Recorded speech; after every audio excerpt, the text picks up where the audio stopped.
All right, good evening, folks. Welcome to Friday Night Fights. Yes, the battles we've all been waiting for. Let's open up all the chat rooms here so I can see all the interesting ideas and questions and so forth.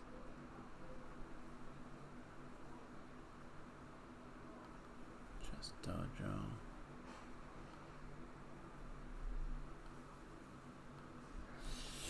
Hang on a moment.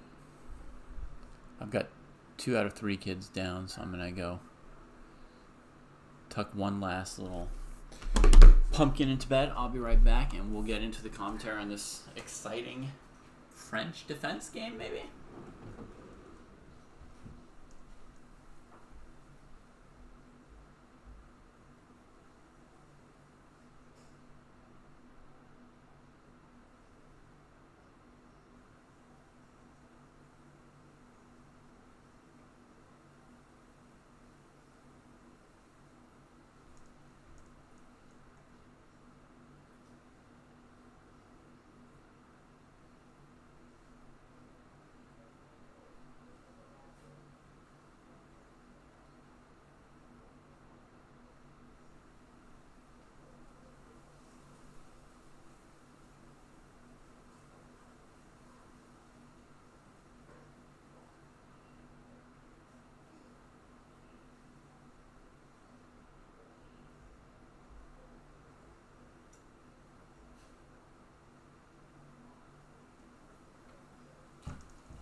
Okay.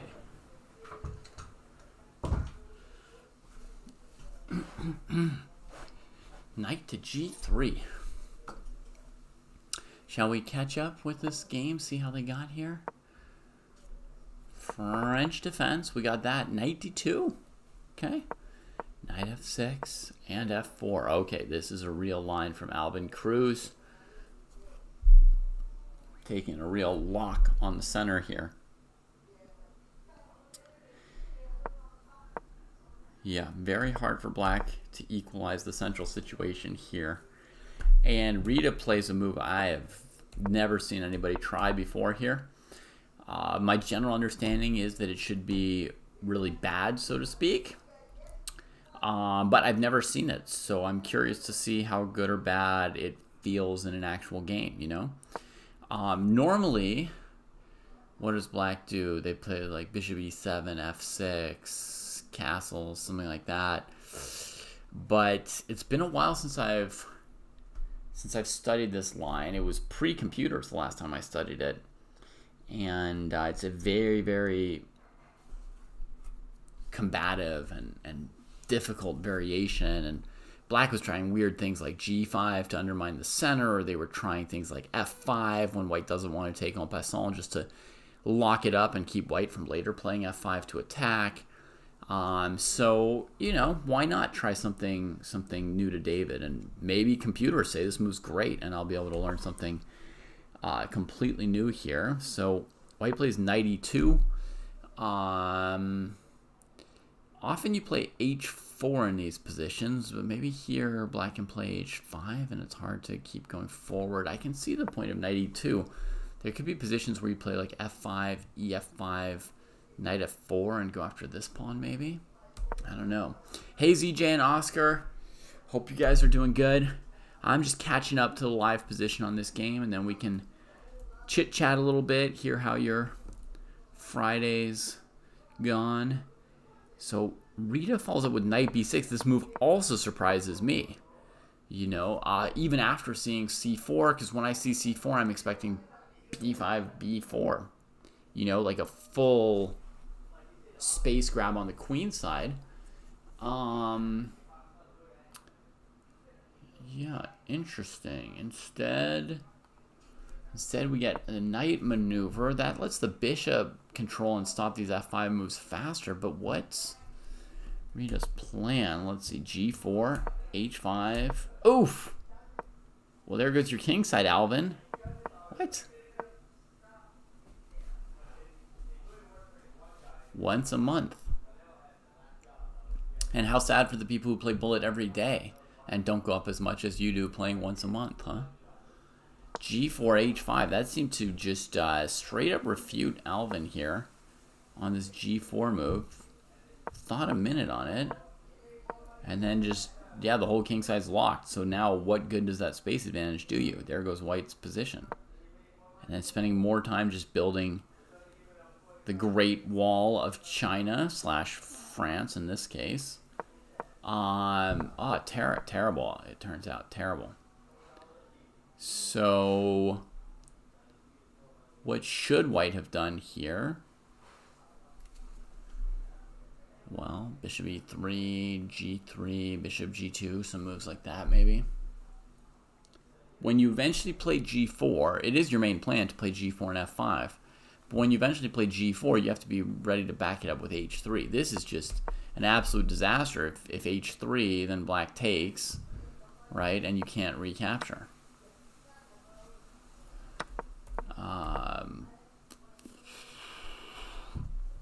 Probably taking is less bad than pushing past, though. At least something is open on this side of the board now, right? Then rook takes, knight g3, rook goes back, and maybe f5 here. Yeah, but I mean, after g5, it's like you could resign as white. Ay, ay, ay. It's like, oof. Yeah, now tries to counter on the queen side, but what for? You're only going to lose there. I don't know what to suggest for white after this gets locked up like this. There's basically no plan left. Nothing to do. I suppose I would just stack a pawn with f5. You know, if black takes, then I'll play knight f4 and see if I can't eventually win this pawn, bishop e2 and stuff. And if black takes the other way, then I'll still play knight f4. They'll keep everything solid like this, and I guess I'll just hope that I don't lose, right? That there's enough pressure, enough well-placed pieces that they can't play b5, b4 and just crush me. So hopefully the pressure on d5 holds black back a little. I'll move this knight to e3 eventually. I guess that's what I would try here. Yeah, black's going to have to eventually move the knight on b6 and then play b5, b4. But at this point, it looks kind of inevitable. So I think this is the only thing for white to do is sack this pawn. When you play b3, I mean, then you save black the trouble of b5, b4, right?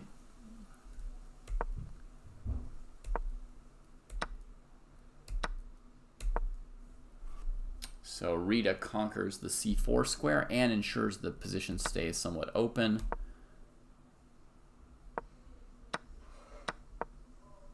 There's the c4 square for you. Great start for Rita. Hoo la la. All right. Now, let me see if we have an under 1600 section as well today, okay? Let's have a look. Let's see. Very often, the two sections don't both hold when I'm not there to sort of make an announcement as the tournament starts. Yeah, it looks like there's no under 1600 today, huh? Ah, well. Ah, welly welly. So, ZJ, Oscar, how was your Friday? We've got ZJ who just crossed 1800 in bullet for the first time.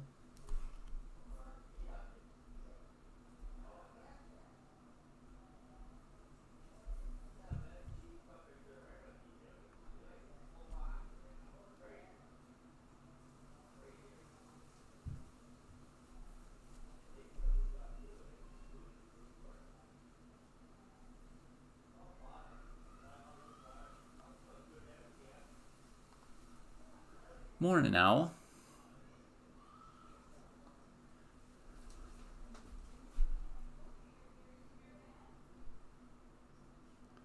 Let me quickly edit the MooBot just so when people come in later they can find the right section for the fights. So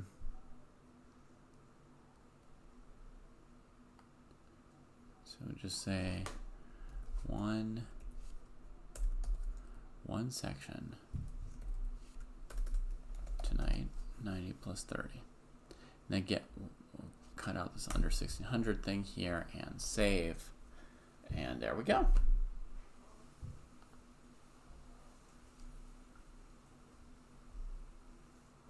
You also hit a new peak.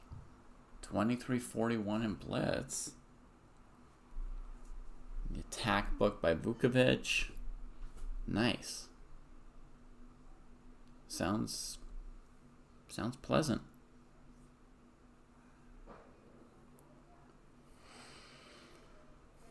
I am once again, Oscar Chess, at my Blitz peak. Just like last time you saw me, probably.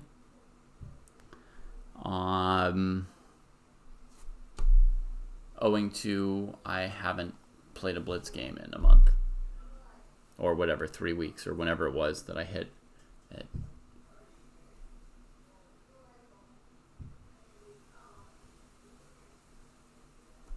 I think it was June 20 something. So yeah, it's been almost a month.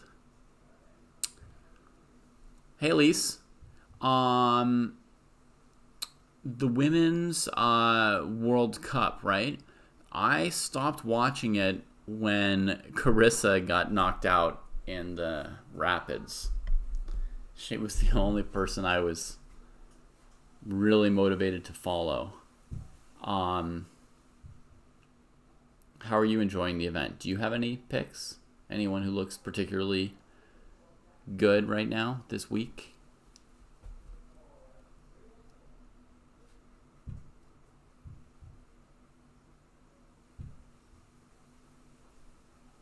Indeed, I don't consider Bullet to be chess, but you still hit a peak in Bullet, so cool.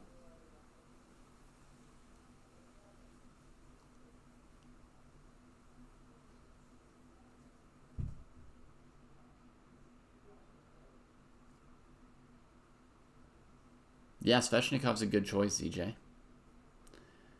Great opening to learn. Oh, we had a couple moves here. So Alvin developed the bishop. Rita brought the knight into this weak spot, and then Alvin traded it, making the bishop d3 move look not that great. But I think the reason was Black's attacking a4 with 3 pieces. So the trade takes the knight off of capturing the pawn for now. If at all possible, I'd be inclined to play bishop c2 instead, because trading your good piece when every single pawn is stuck on a dark square seems worse than losing your a pawn. Like, if bishop takes c4 is to not lose the a pawn, then I think there's a saying that the medicine is worse than the disease, or the remedy is worse than the disease, right? Trading off this light squared bishop is a worse loss than that weak a pawn, which is just bad.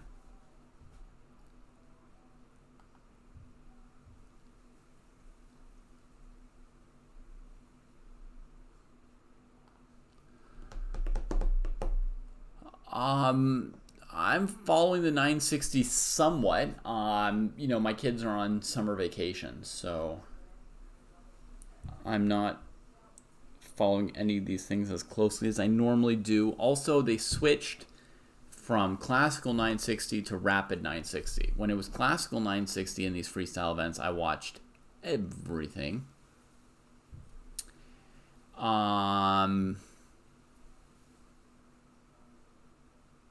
Is that right, Elise? So even girls are running around calling everybody bruh, bruh, bruh? That's very weird to me as an old person. Maybe it's super cool. I don't know. But yeah, the 960, they switched to 10 minutes, super fast. So my interest plummeted. And 960 is more difficult in a certain sense, more disorienting, right, than normal chess. Normal chess already is difficult and disorienting to some extent, right? But 960 is more difficult, especially like you just don't have like an immediate, oh, at least I know something about the structure, or I see who's stronger on the right or the left or something, right? But at 10 minutes, I mean, you can hardly figure out where your pieces, what their development squares might be in 10 minutes. So it's it doesn't make any sense to me, and to play 960 that fast, I think is extremely difficult. I don't think the players, can handle it particularly well. I think it's tiring, and yeah, I mean, even Magnus wasn't handling it. It's yeah, I don't know.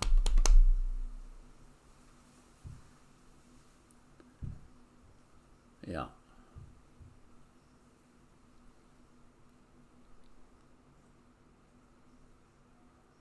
Oh, you had one at your club, Oscar? That's cool.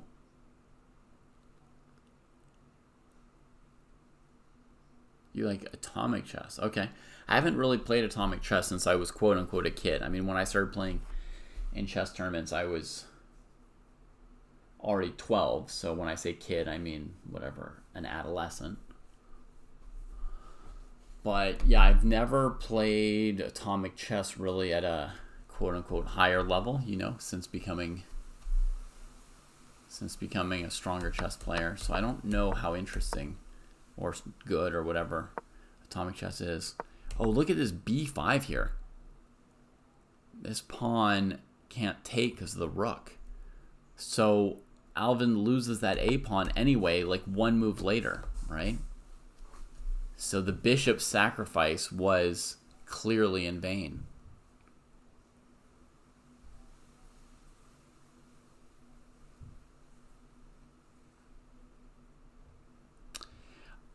Yeah, ZJ, it is for those players who have more or less mastered normal chess. That's exactly who it's for. I agree. So you don't need to be a fan of it. Just as I don't need to be a fan of Bullet. Obviously, for some people, Bullet's great, and I'm not one of them. And Chess 960 is great for me, but not for everybody else, right? All right, what does Purist say about 960? Pick a position at the beginning of a season, then freeze it for some amount of time. Yep. I think that's cool too, Purist. I've thought of that. I thought of that format back before computers were so overwhelmingly good. Now you would kind of let the computer crunch on the thing and then memorize stuff from the computer. In the past, you'd have to figure it out for yourself gradually over a few tournaments, which would be super cool.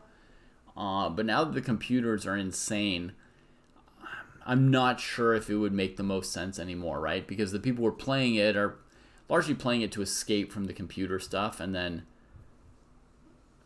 it would basically be a huge advantage to memorize some moves that the computer gave you. You couldn't memorize as much, right? Because you wouldn't have as much time. But essentially, it would be a dominant strategy to memorize stuff, I think.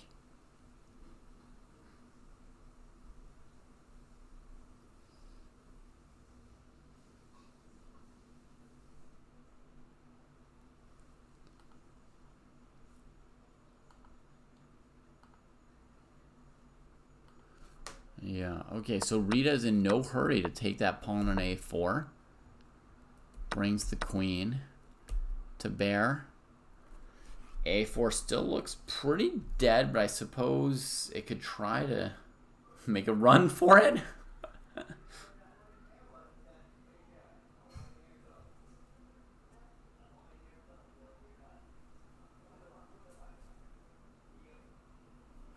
Yeah, the position's pretty dead for white, Oscar. I mean, they've got the dead bishop. They've got weak light squares everywhere. The king side's frozen. They can't make any breaks.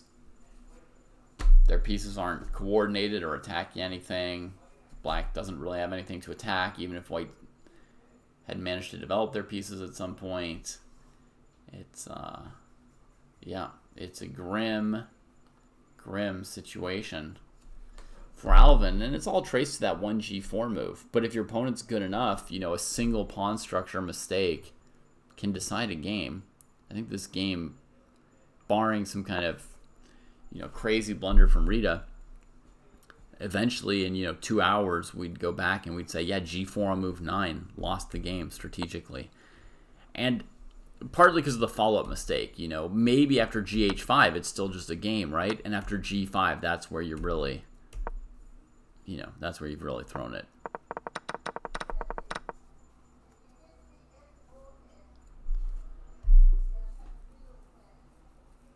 Yeah, well, no harm in throwing out a request, right? And seeing whether other people have some of the same interests as you.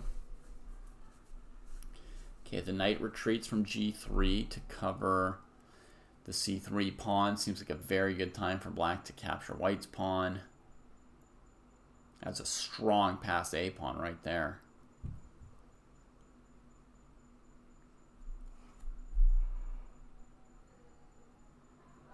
I think white would probably play bishop a3 to block the pawn from going further.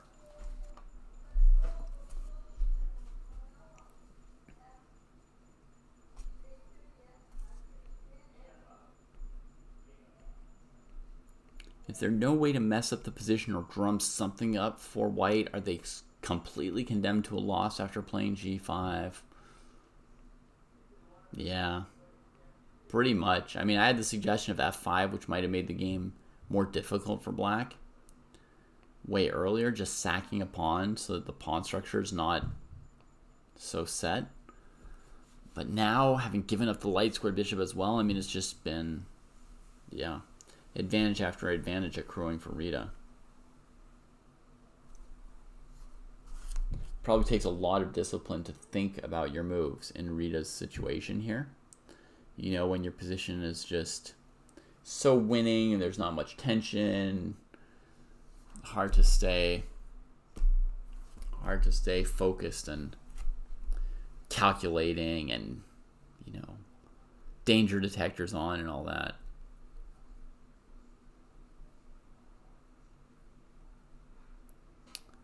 I guess Strategy Gaming's wondering if Lead Chess has a bunch of variants on it.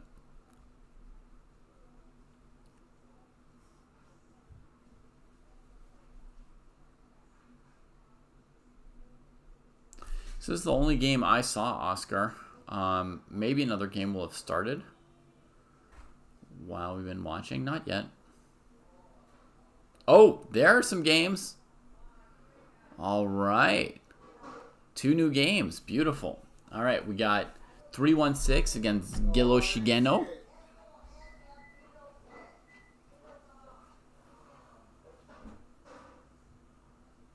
I want to see their flag. Give me a second. That looks like a Philippine flag, yeah. And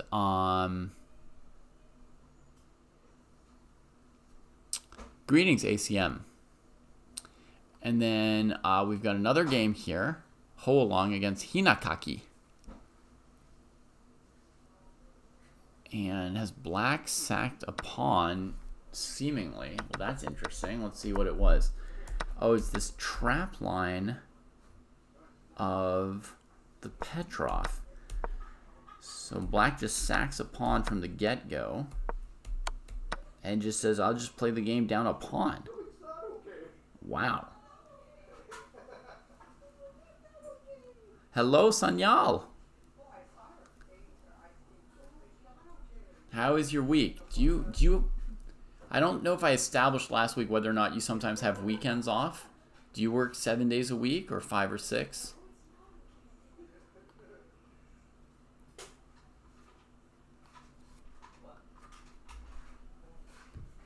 So just play the whole game down a pawn. Wild. White kind of asked for that g5, didn't they? They like waved a red flag in front of a bull rush of pawns.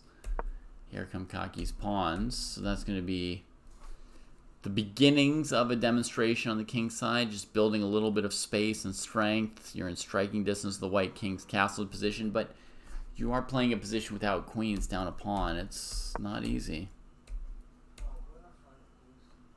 Not easy. A Wonder did draw Aronian with this line. It is, I believe, a wonder's fault that this line came back into tournament play, and I've seen people other than a wonder use it since that game with Aronian. But yeah, of course, a wonder played more normal move d6 instead of f6. Right. All right, you've got Saturday and Sunday for some games. Phew! I'm glad to hear that, son, y'all. I'm really glad to hear that. I've been wondering about that all week. Yeah.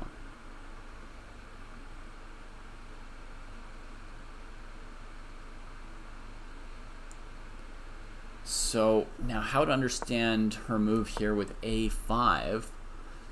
I guess she thought white's best plan would be b4, knight b3 with an expansion on the other side of the board, and she wasn't yet sure that either of these moves were helpful, so she just restrains the plan for white for a moment, maybe.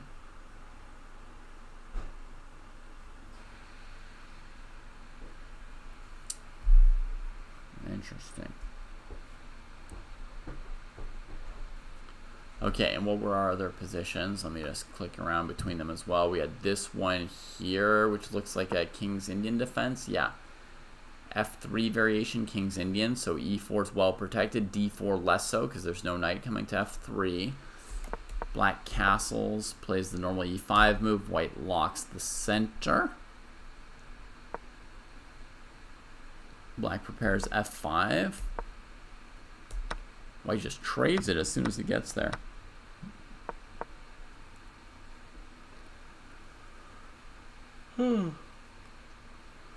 My inclination as white would be to make my pawn break here if it's offered to me so early. But okay, we get queen d2, white trades, black recaptures, and white castles over here. Whoa. Risky business from 3-1-6.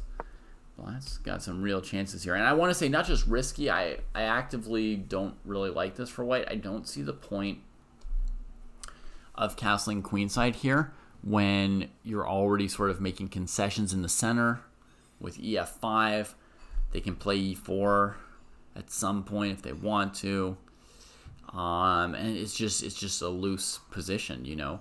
Sometimes you castle queenside by surprise for other reasons, but seems like here you'd want to be doing something unusual like g4 and h5 to justify this. Well, that said, maybe white should play g4 here, right? Oh no, you didn't sleep because you were watching a chess tournament in the US? That's bad luck for your life.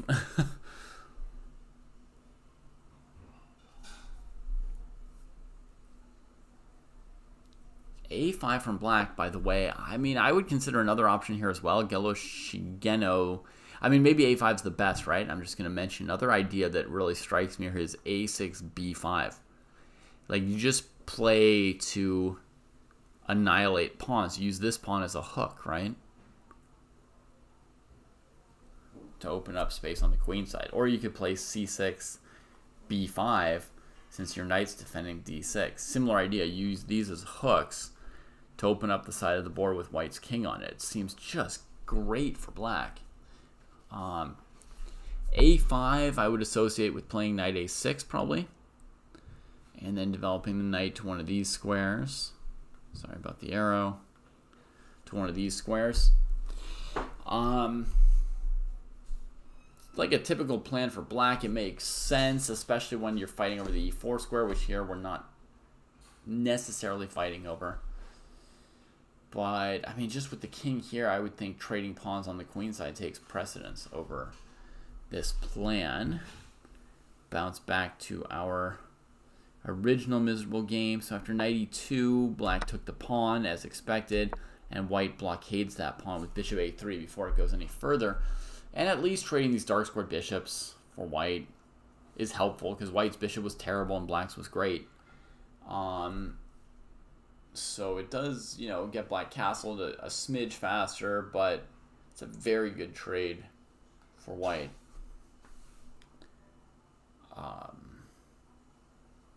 Yeah, almost gives some hope.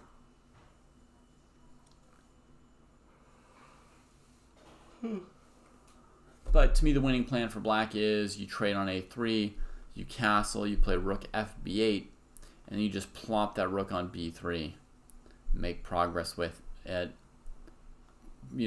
Trying to break the blockade on a3, keep pressure on c3, and then bishop b5 will chase the knight off, removing the defender of the c pawn. So, pretty simple diagrammatic win. Seems like it should just sort of gradually happen without any real opposition possible.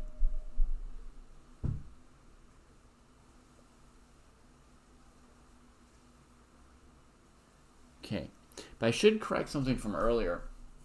When black was winning the a pawn, I was kind of falsely under the impression that they were winning a pawn, but I forgot that they had sacked a pawn, so the material is now equal.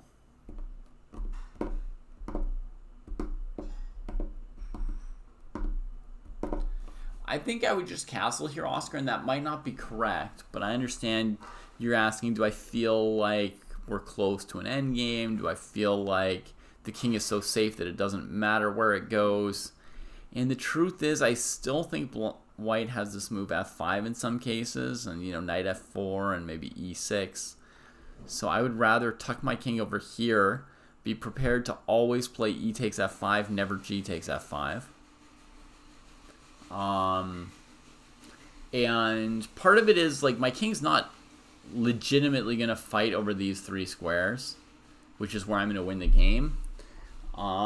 So even if the king seems safe on e7, there's no real hurry having him more centralized than on g8. We're kind of going to win this game with our pieces and the strength of that a pawn, not really with the king. It looks very hard to ever have a decisive king march this game. Even 20 moves from now. That's how I see it. Meaning that's quite likely completely wrong, but yeah. All right, let's just keep bopping around our games, huh?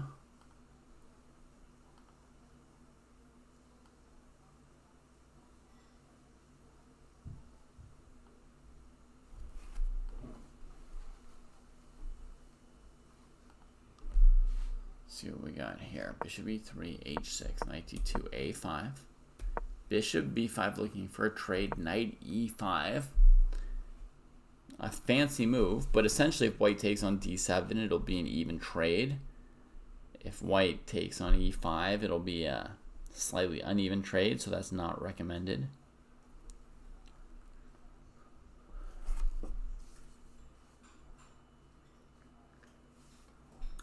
D takes e5 just gives black the bishop pair. For no reason, and black's light squared bishop, the unopposed one, becomes really good immediately after d5, bishop b5. So white should take on d7.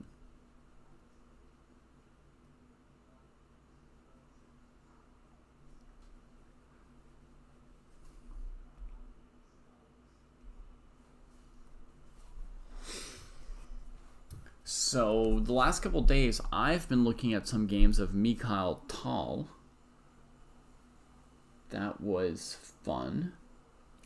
I also made a new opening repertoire, which I may eventually publish as a course on Chess Dojo. I made the repertoire, like the PGNs, the sparring positions, the analysis, that part. But I have not yet found the model games. And the last course I did, most of the time I spent on the model games because I annotated all of them.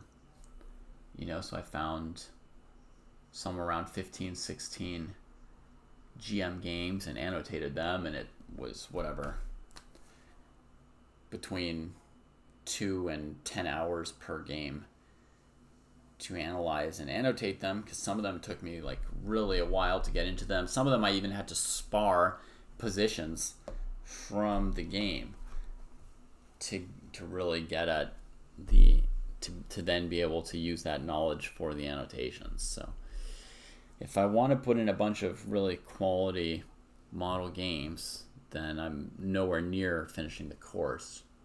If I just wanted to throw it up so people could start using the repertoire and just fill in model games later, I could get it up quickly, I suppose. Oh yeah, the other time also for my last course I did maybe 50 Caro-Kann themed puzzles. That was also a huge labor. Oh my god.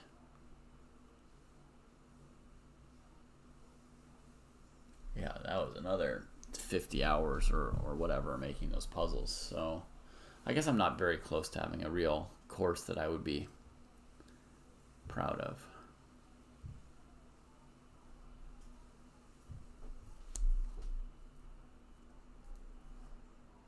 E4, E6, D4, D5, Knight, C3, Bishop, E7.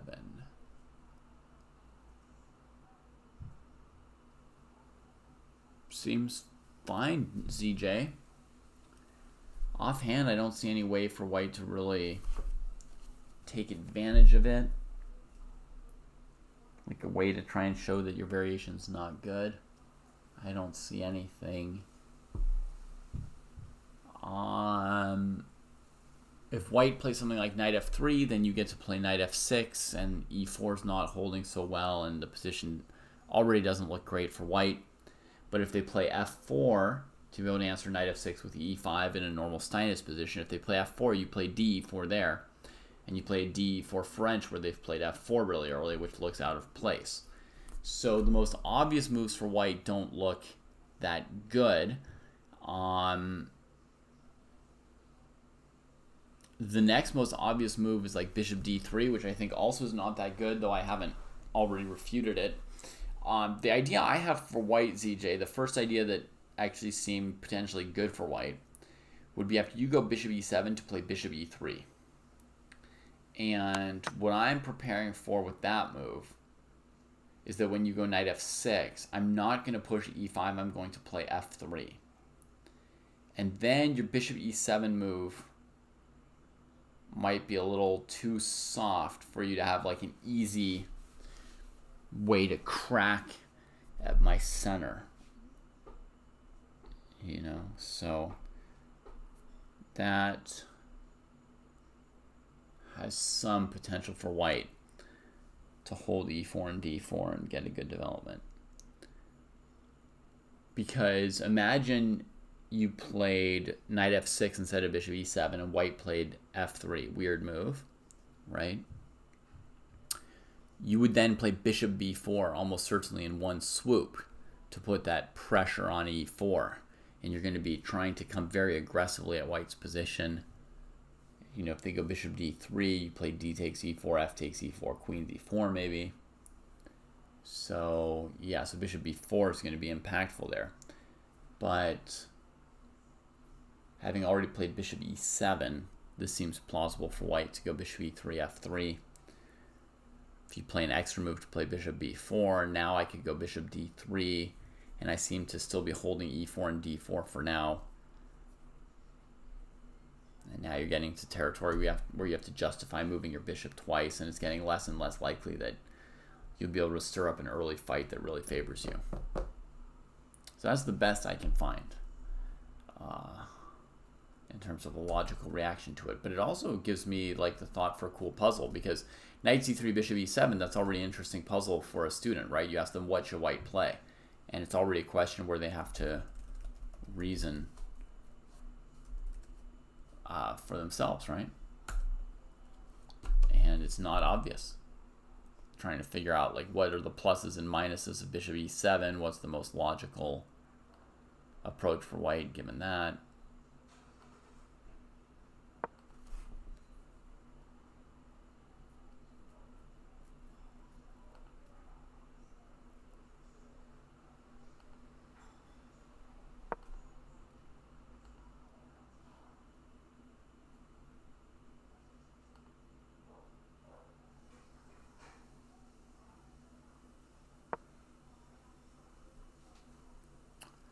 Yeah. The other move that might be very plausible for white in addition to bishop e3 would be bishop d3. Those are the two moves that kind of come to mind that I haven't yet refuted from black side. Hey, Carl. Carl has a question. Is there anything about chess training that I dread or anything that never grows old? So, like stuff that I really love or really hate in training, right?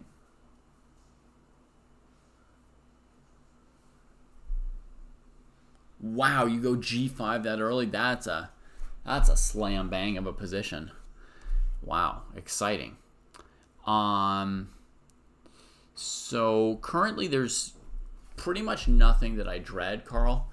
I would say I have like a weakness in queen endings, and I'm not sure that I really have the skills to shore up that weakness much.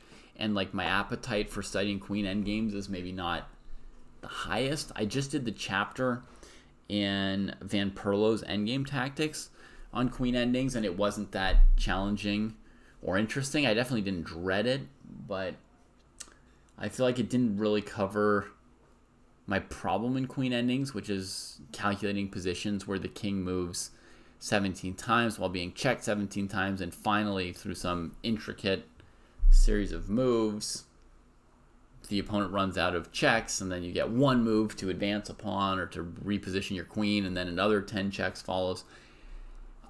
Somehow I feel like that may be beyond my ability, and I don't know if I could ever get good at it, and I don't know how much I would enjoy trying to get better at it. Don't know how hard I would even try during a tournament game once I land in one of those positions.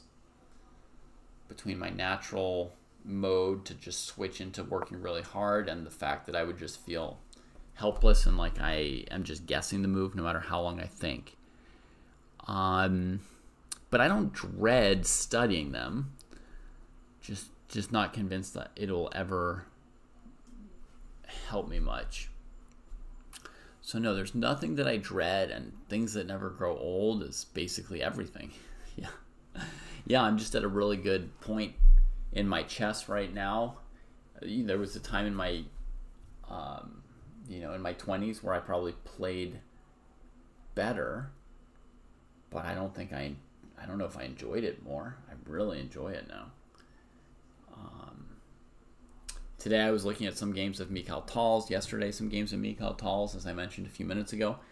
And, that was something that I studied with great joy nearly 30 years ago, and back at it. And, yeah, that's definitely never grows old.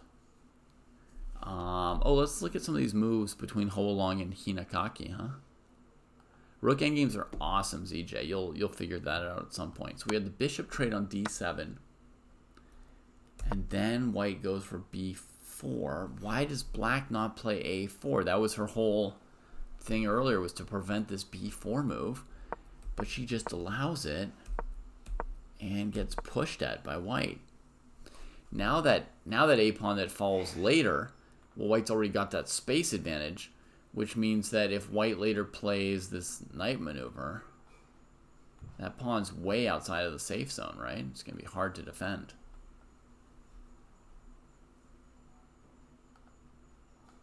You did some OTB sparring. That's super fun. Super fun.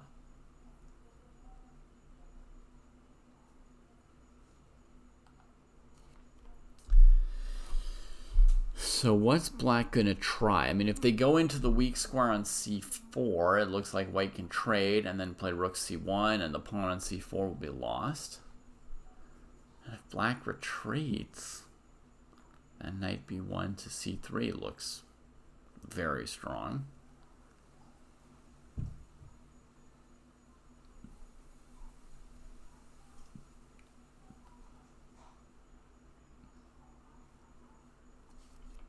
Yeah. Looks super difficult for black. Well, black's got a ton of time again. Look at that clock. Over an hour and 30 minutes, which is the time they started with.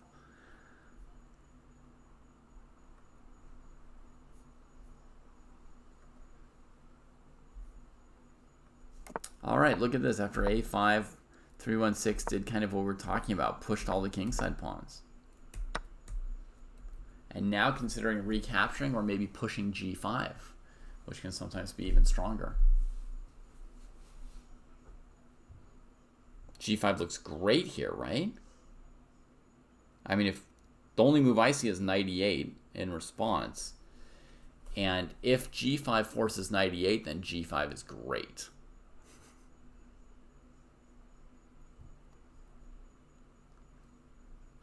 White might worry that g5, knight e8, queen h2, that bishop comes back to f5 once we've played g5.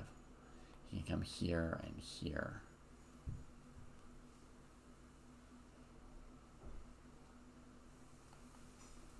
So maybe g5, knight e8, you start with bishop d3. Getting on that diagonal. I mean, it doesn't really look like black's in any position to save that h5 pawn, so yeah.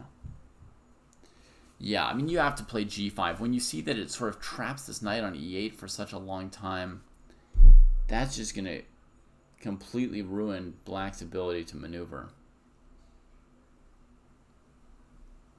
Studying rook endgames is like a visit to the DMV. Oh my god. That's like the worst thing that's ever been said about rook endgames or almost any element of any game. I would prefer standing in line at the DMV to playing Catan, but there's very few games that I've played that I would say that about. And rook endgames are great. I guess no one's ever done rook endings in a fun way for you, CJ. Well, I could think of a really fun way for you to learn rook endgames, CJ. I could teach you some themes, and then immediately after, you'd spar against somebody who wasn't getting the lesson part. We'd have somebody standing by to spar who wasn't allowed to listen to the lesson. I'd teach you some really fancy, sexy themes that you can use in a rook ending, and then unleash you on somebody unsuspecting so they would fall into them. That would be fun, man. Right? That's like a sword fight where you've got a sword and the other person doesn't, right? They've got a piece of paper that they think is a shield, and you've got a really nice sword. Who would not enjoy that?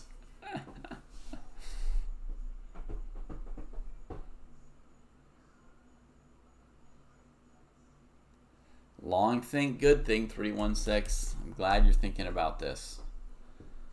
I hope you come up with a great move. I think all 316 moves are good, actually. If I think about it, taking is a good position for white as well at this point, right? Because you could always play h6, force the bishop into h8, go after the king. Oh, it's a very nice position for white. This is convincing. This is pretty darn good, too. Someone suggested bishop h6, which is possible. I mean, there's a little risk factor in letting black win a pawn, but you probably just, bring more pieces to the king side and win.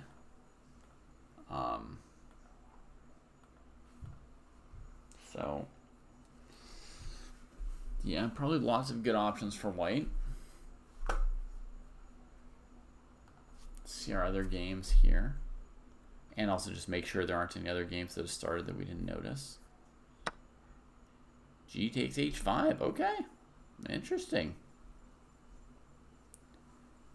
And, whoa, action over here. What is this? c5, knight d7. White goes b5, not knight b1 to c3. White goes for something to do with space, and black hits white with a tactic only made possible by b5, but I feel like Hina saw that coming, kind of laid that possibility out. Knight c5, and the point is, if pawn takes knight d4, he's going to trap this bishop. That's going to diffuse the losing position, White's main advantage was being up a pawn. Now they're not up a pawn, right? So, there you go.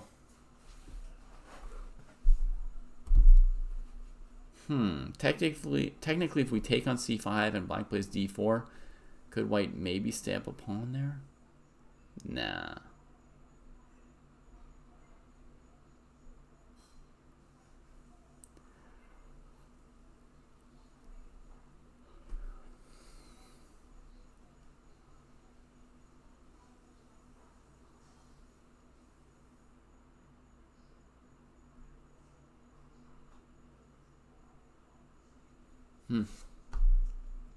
Yeah, bye-bye pawn, bye-bye advantage.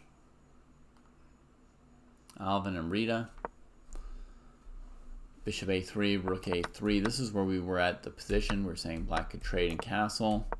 Saying black could go rook b8 to b3. White brings the rook to b1. Does that stop rook b3? It does. So black trades and then tries to push the knight away. But they're not anywhere near breaking this blockade just yet.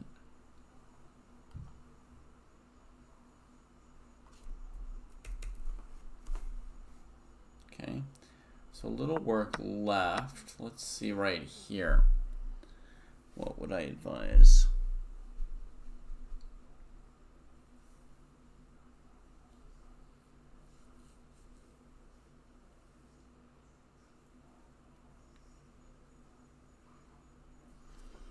Okay, to me, the logical thing to do is probably to play queen c7.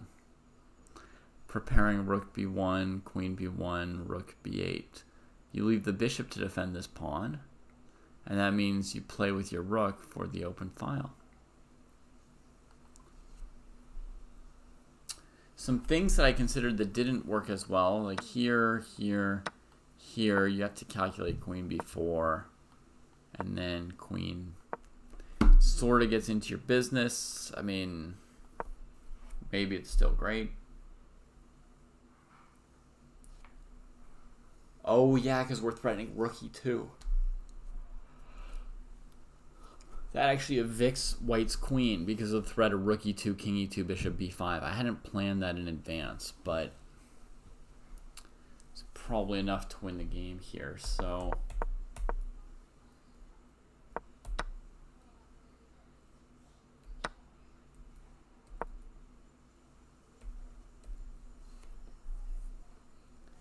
now the rook is arranged on the wrong, whoops. Now the rook's arranged on the wrong side of the bishop, right? It can't get in to break white's defenses using the open file. That's an important thing to know. When you've got a position like this, the value of the B file is just tremendous. Tremendous value. So we really want to emphasize it.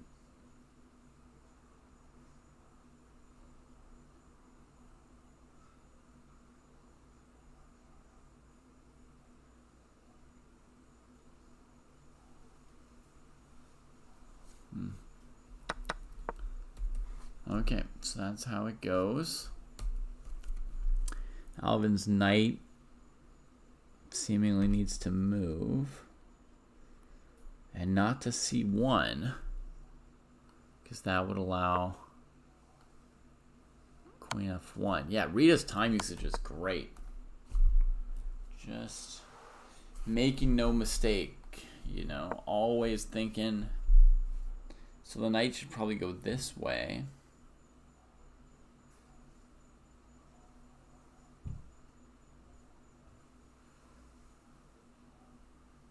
Yeah. Looks like the move to make knight g3. I don't see any knockout for black. There's still some work to do to bring this rook through, because we can't really break the blockade on this dark square. So we're going to have to use our rook on the B file or possibly on the C file, but really it should be the B file. Okay, so here white's thinking after bishop b5. gh5, knight e8 anyway. Looking to put the bishop on f6 against the move h6, I suppose.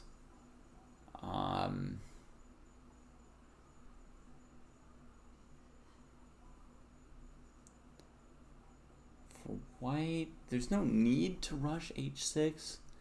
We just need this rook on d1 to go to g1.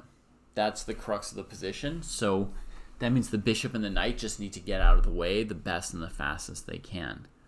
Is that bishop h3 or bishop d3 and then knight h3? Something like that.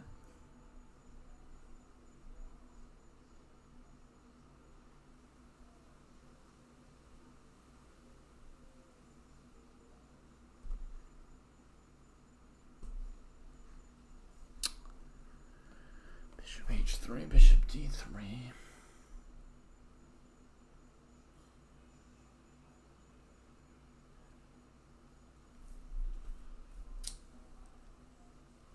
I guess my inclination is bishop d3. Just taking the best diagonal with that piece right away. Then following with the knight. When the time comes, probably through h3.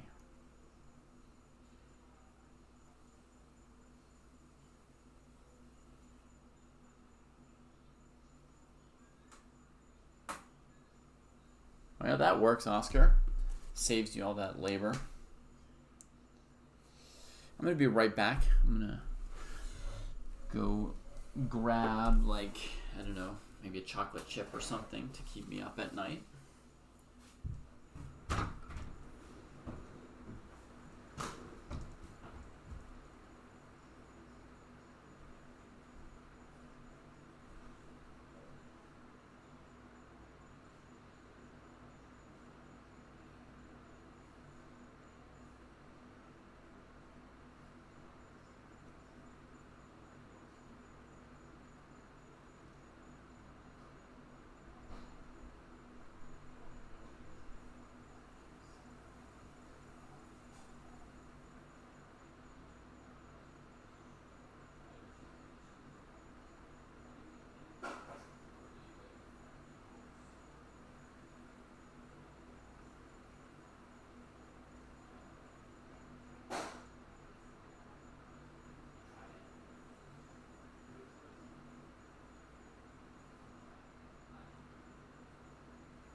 All right.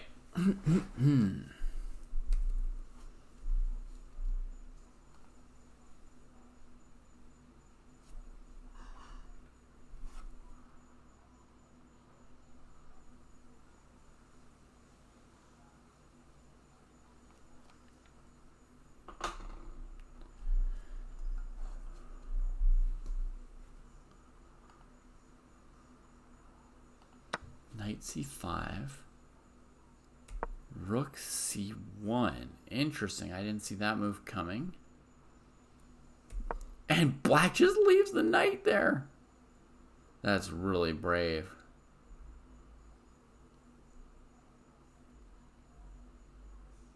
Oh, man.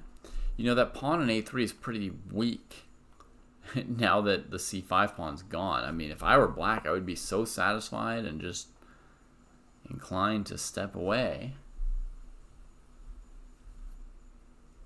Incredible. Playing with fire. Leaving that knight on c5.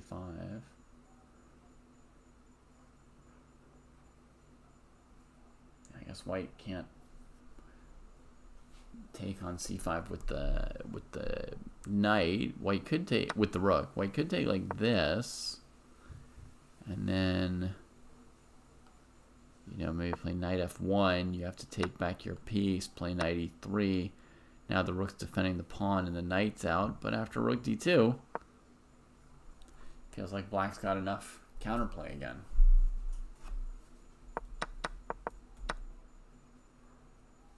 Yeah.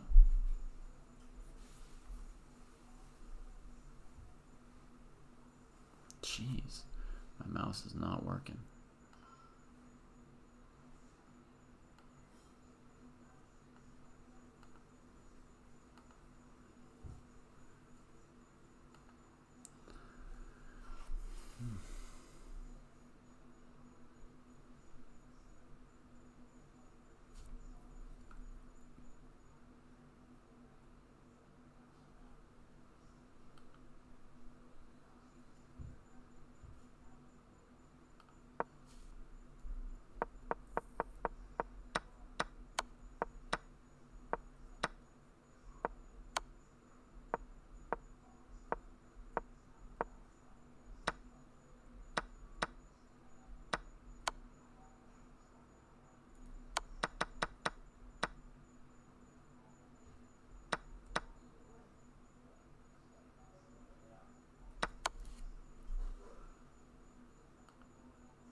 Now we can't move the knight because of knight b3, points out Oscar. Yeah. So we got to do something like that. Or rook c3, which never gets black to even retreat the knight, weirdly.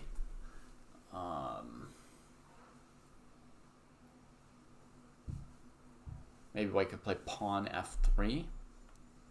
That threatens to take the knight. Then you can drop the bishop back. So you could play pawn f3, keep the knight out of e4. It would go back to e6 and just keep playing. But it's not like this is a super desirable move.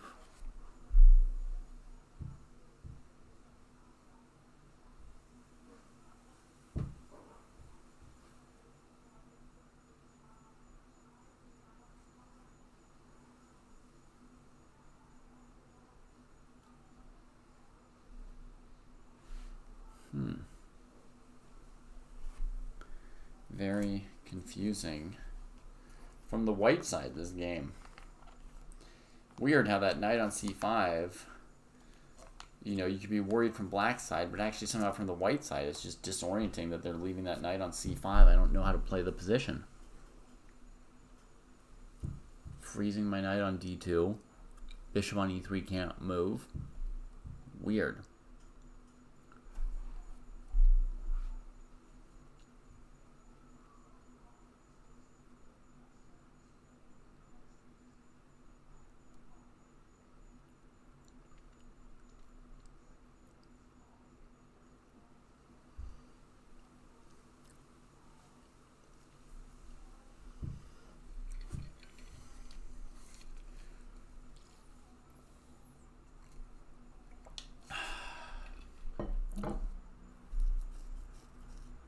Let's see if we can't find a way to make pawn takes c5 get us like a decent position, right? So we tried here, and then we played knight f1. And after takes, rook here. f3 felt loose, but maybe it's not refuted. Let's try it.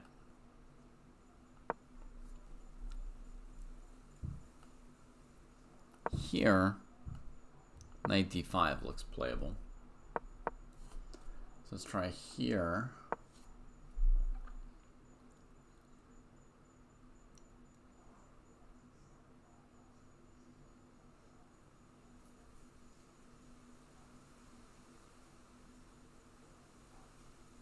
King here. Rook here.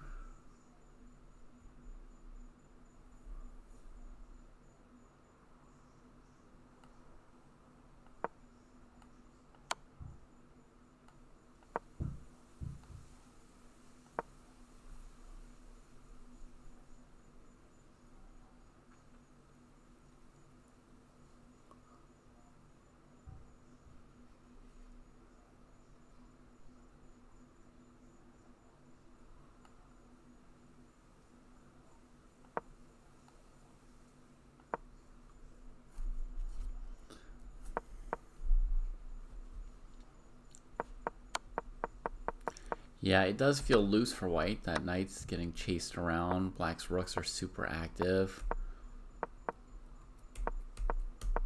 Yeah, scary for white.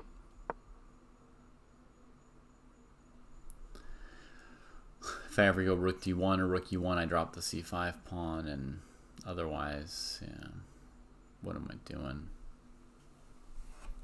a3 will be weak afterwards. Okay, but let's say we try again. We allow d4, and then we try and think of a move for white here.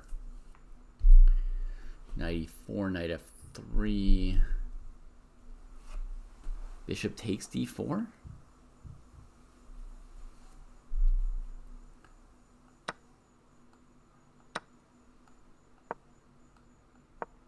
Similar to another theme I saw earlier. The pawn dies.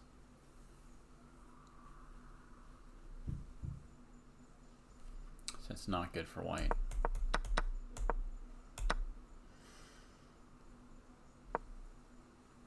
Okay, Holong played f3. So that definitely threatens to take the knight, and it keeps it out of e4. So it seems to me that it forces knight e6, and I think this is a very, very reasonable move for white in this position. Very, very reasonable.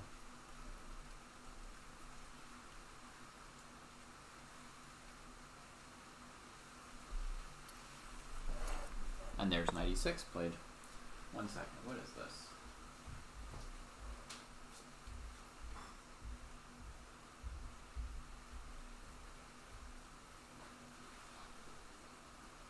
Oh yeah, a beautiful little rain. Love it.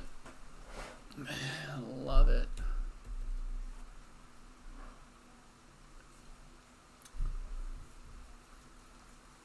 Holong's doing fine on time, by the way. You know, black's playing really fast, so white might feel under pressure, like they're playing too slowly, but they're playing fine.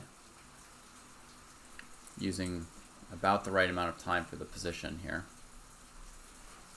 And for how many moves in they are.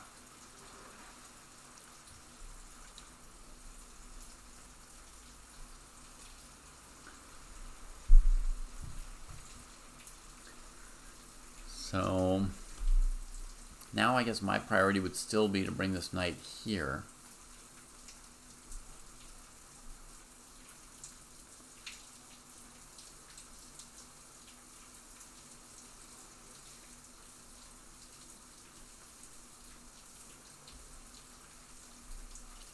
Black's going to be looking for the g4 break for counterplay, I think.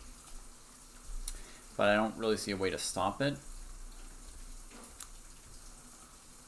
The two minor pieces here, they protect g5, so it's easy for black to play h5 and then g4. So we can't stop g4, so it's a little bit of a race, right? We have to find our own play as white, because black has a good play. Or, you know, possible play, something positive to do. Knight b1, knight c3, take the pawn. It feels slow, like worrisomely slow.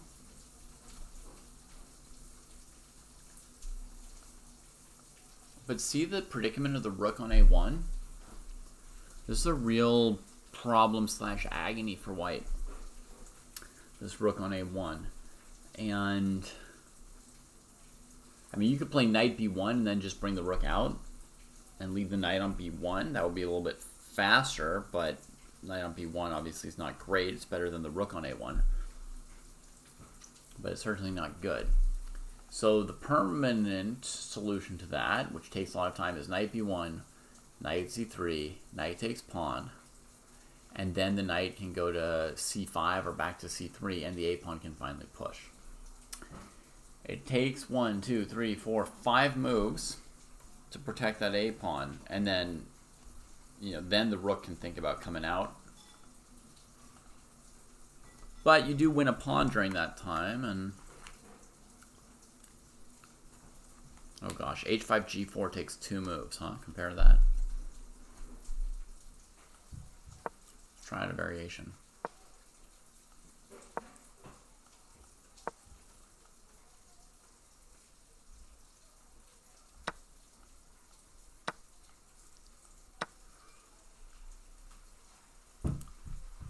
Okay, so black achieved h5, g4 faster than we achieved our plan. We're still 2 moves away, need to move the knight and then the pawn. But g4, it didn't win a pawn, it just started to open up some area. Now black needs to pick something to go after. And white's up a pawn again. Well, that's pretty reasonable for white. That said, white didn't find knight b1 before. Will they find it now? Yes! Oh my goodness. The whole reason this game became so interesting and complicated is because here white played b5 instead of knight b1, c3. At this point, black had basically no counterplay, no threats on a3. The minor piece is pretty passive. White's space is great. And they're already up a pawn, so this would be 2 pawns up. Right? Here, knight b1 was a very easy move. White played b5. I'm not sure what the point really was. If black, played a rook to f8 or ignored it or whatever, moved the knight to f6. But it had an even worse problem that black could take back their pawn. Now, in a much tougher situation, white finds knight b1, but I guess they've been thinking more and they got deeper into the position and they found, the crux of the position, and they came up with it. Honestly, I didn't find anything else very good for white. Sometimes when there's only one good thing, it helps you to find that one good thing. Sometimes not. Sometimes it's just confusing, and the one good variation is a not obvious concrete sequence of moves.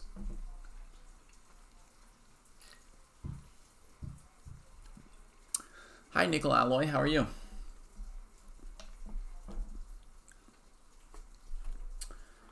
I think like a knight maneuver where you retreat your knight to the first rank. Really advanced players might all have done it by now, but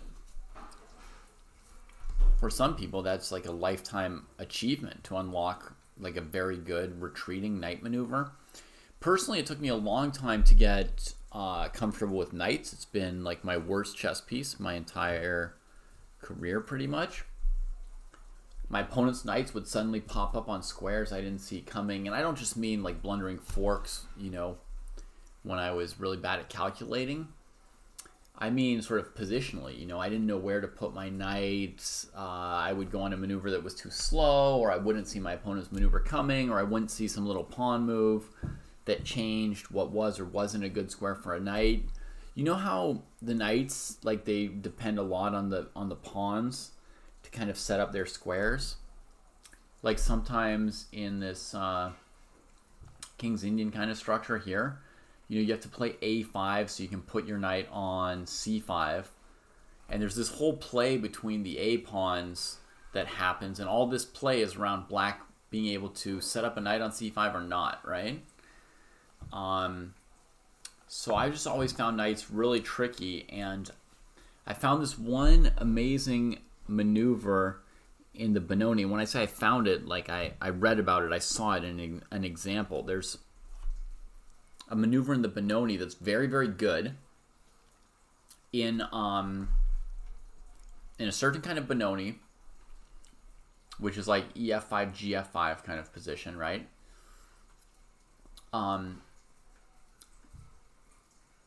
Where you can maneuver the knight through h8, and it's super good. And eventually, once in my life, I got to play that knight h8 maneuver in an actual tournament game with that actual structure, and won the game. And I got to play knight h8 really quickly, you know, and I saw it coming and all. And I mean, not like I blitz out moves trying to seem like I'm better than I am so much, but, you know, I didn't have to spend a ton of time. I didn't have to invent it. I saw it coming. I was able to, you know, do some mild calculations around it and played the maneuver pretty quickly. And super fun. That was like unlocking a lifetime achievement to play like a knight through the corner maneuver. And through the corner is even more rare than against, like, you know, against the side or along the back rank. Sorry, chess.com's my mouse or whatever, my computer can't handle the highlights and stuff. But this through b1 is already good, right? So we get b6, knight c3, bishop f6, rook d1, h5, and grabs the pawn, and g4. Wow, we predicted what black would go for. Predicted everything here. White could just bring the knight back to c3. That's pretty good. White could also go for knight b2 to d3. Be kind of fancy about it. That doesn't seem helpful. You could throw in rook c1, king b7. That also doesn't seem super helpful. Unless rook c6 is somehow annoying for black.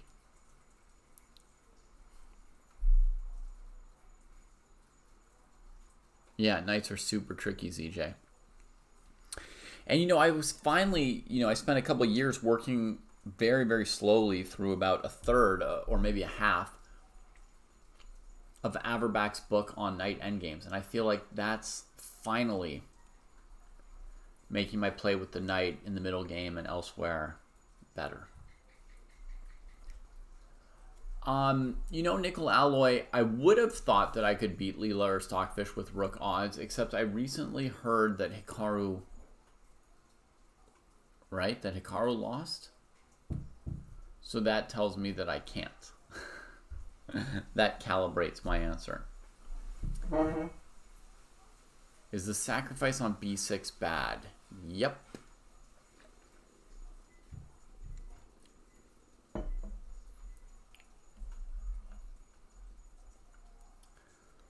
But I do think in classical chess I could beat Leela or Stockfish with rook odds. I hope I'm not wrong about that.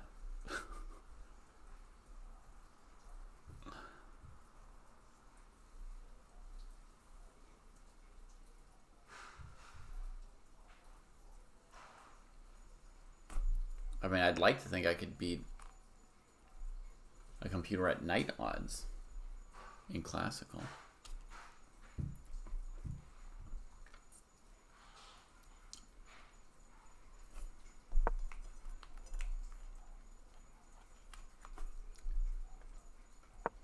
Risky choice from white. I understand your opponent wants to open an area, you want to close it, but that gives up the light squares. It blocks our bishop.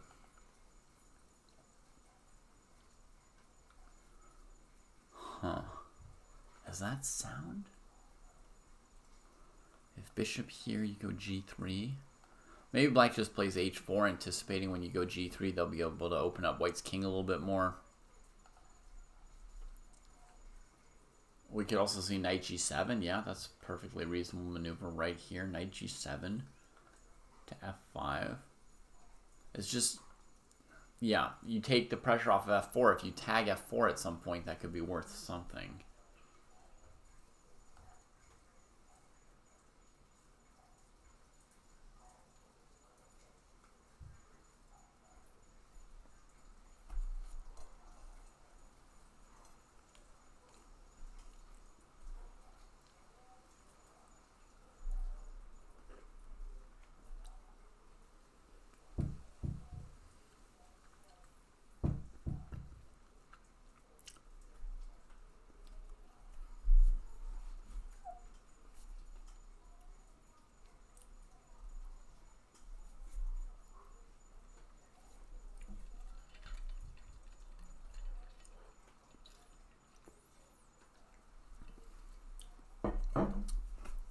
One of the few moves that Hinakaki finds tricky and crucial enough to put some real time into right here.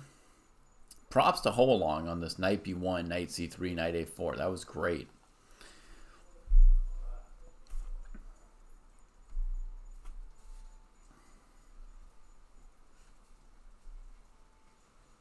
You want to sack an exchange on e3 somehow. Oh, you mean if white defends it and you go rook e8 or something? I mean, I think if you put your knight on f5, the bishop's going to have to drop back to f2. So I don't see how you would ever do an exchange sack then. And it can drop back to f2 because you won't be threatening the f-pawn at all with your knight on f5, right? Instead, Hinekaki immediately threatens the pawn. So if g3, she might play h4. The bishop's in the way of knight g7, so that's clearly not her priority right here. Okay, Ho Along throws in rook c1, which I don't like, because after king b7, I don't really see the point. It just kind of lines you up for rook to a8 at some point. But the king comes into the center, which is odd.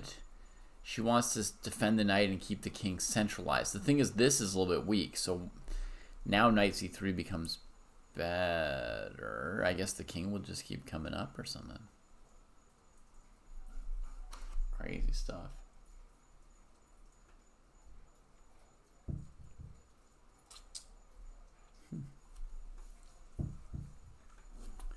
Okay, well, I think either way, white's going to need to play g3 with or without knight c3.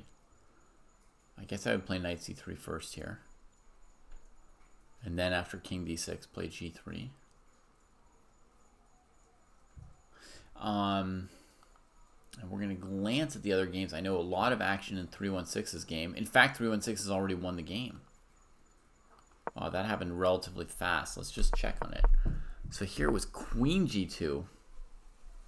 Not quite what I would have prioritized with those minor pieces getting out of the way, but then comes knight h3. And queen f6 walks into h6. Brilliant move from 316. Black thought they had h6 covered here with queen f6, so they were trying to prevent pawn h6.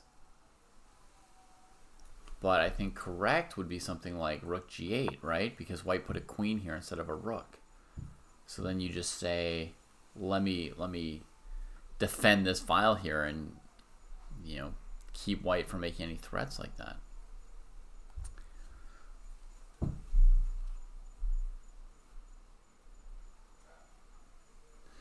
Hey, Oxycids. In my experience, pretty much all players over 2,000 know the board and the notation and all that. They can't all play blindfold well, but most of them can play blindfold okay. Have you been playing for a short time or a long time? I have a feeling like if you don't know the chess notation, you've been playing for a short time and you're some kind of a savant or genius. No, okay, you've played 5 years. That's a reasonable amount of time to get to 2100. But it's a long time to not have learned the notation, and you do know the chess notation, just not blindfolded. Okay. So Oxycids, if I told you blindfolded, if I just told you a single square, I didn't ask you to keep track of all the pieces, but I told you a single square, can you imagine like a knight or a bishop on c5 on an empty board? Do you know where c5 is? Like how close or far it is from the center or whatever?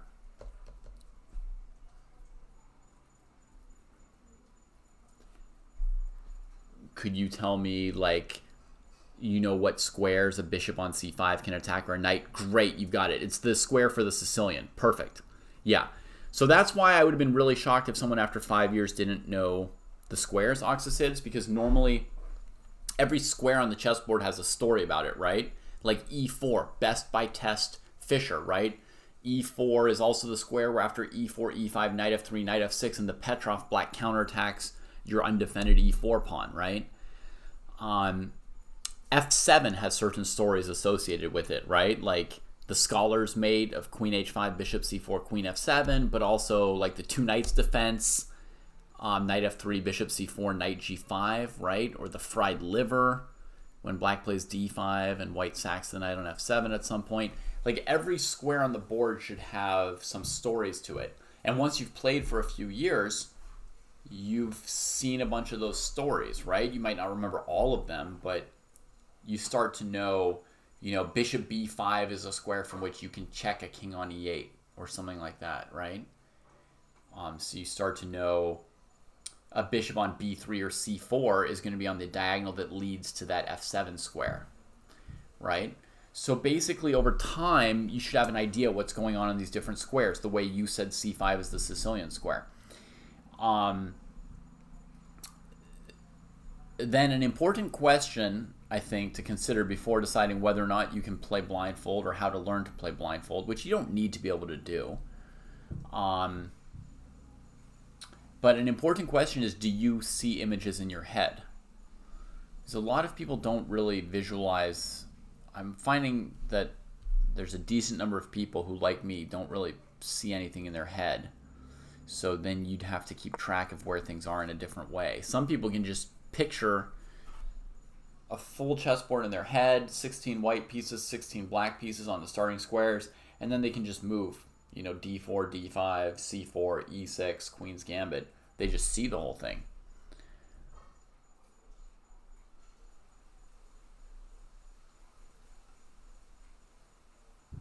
So ZJ can only keep track of a certain part of the board at a time. You can't see everything, right? And that's also, by the way, what Kostya said, ZJ, was that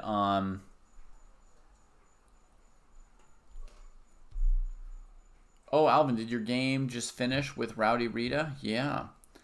All right. So yeah, so Kostya said that he basically can look at he has good visualization ability, but the full board is like too much to sort of be watching and taking in as a picture at all times. So he has what he said is kind of like a flashlight. He can move around the board and look at like one area at a time, and it's there for him, but he's not seeing the full thing all at once. Anyway, Oxycids, I think that not playing blindfold chess would not be something that's holding you back from continuing to progress or improve as a player, right? It wouldn't keep you from getting to 2200 and 2300 if you can't play blindfold. Blindfold can be like a cool thing to do. Most good players are able to do it to some kind of a level, but it's not a requirement.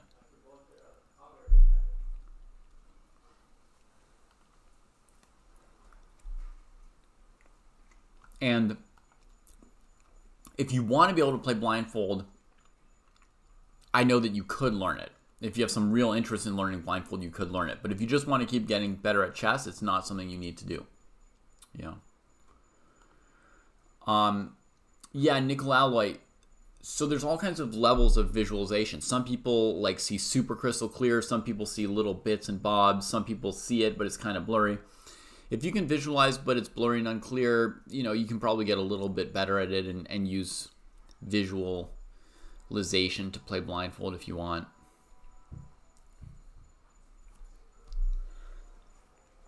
I actually love to play blindfold, like actually with my eyes closed and just totally relaxed body-wise and just keeping track of the chess game. I find that to be like super relaxing. I did this one blindfold simul while I was in France last year where I went to a local high school and I played, I don't know, just like 5 or 6 kids who were semi-beginners, and somebody was making the moves for me who was competent with notation, and I just got to sit there and I didn't have to run around the boards in a circle. The week before, I'd given a simul to like everybody who wanted to at the high school, which was like 50 boards and like running 5 miles around the boards. And the next week I went back and just played the best people, so to speak. And it was just so peaceful to just sit there and not have to do anything except occasionally say like knight f3, pawn to c4. So chill. I felt really, really good thereafter. Howdy, Rita. Well played game by you, I think. I do that too, ZJ. When I play blindfold, I do it based on notation, and I often have to go back through it again to remember when was the last time that piece moved? When was the last time that piece moved? Ah, so that's where it must still be. Yeah. Yeah, I can't hold a position either because I don't visualize, so I just do it by keeping track of where the pieces are, and when I forget, I go back through the notation, which I remember quite well. Okay, so black seems to have h6 covered. White plays h6 anyway because they, even giving black the pawn with check, white has a counter in mind, which is knight g5, and black can't go after the knight with rook g8 or anything because it uncovers the rook's attack. So this is a very, very nice sequence for someone at 1700 level to come up with this thing here. I really like it. Queen g6 came in, and now knight h7 going for the queen trade by hitting the rook. Not a lot of choice for black in the matter. And I guess black just resigned here, which is a little bit early, right? Yeah, it's a little bit early to resign. But I guess black's actually dead if you think about it for a moment. It's like a move or two early to resign to my taste normally. So the rook needs to move somewhere where the knight can't get it, right? So you can't go rook g8 or rook f7 where the knight's going to hunt you down with a check, a hidden or discovered check, right? So the rook wants to go somewhere like f4 or whatever. And then I think the issue is white puts this rook here to start cutting the king off. No, the king can try and run, huh?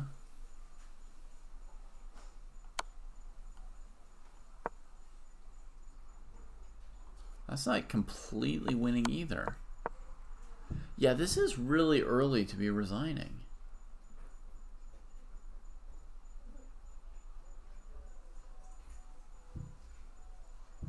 Oh gosh, here there's knight f6, knight h5 catching that rook.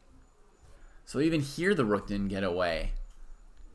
And if the rook goes here, then the move h3 will win. Because you can take and knight f6 check, knight takes here. Wow, okay, it's really not obvious that black's lost here. But I guess black was a 2000 and they couldn't find any move that seemed to even keep the game going, and they stopped. I have not seen the exhibition where Magnus played blindfolded against 3 people at once.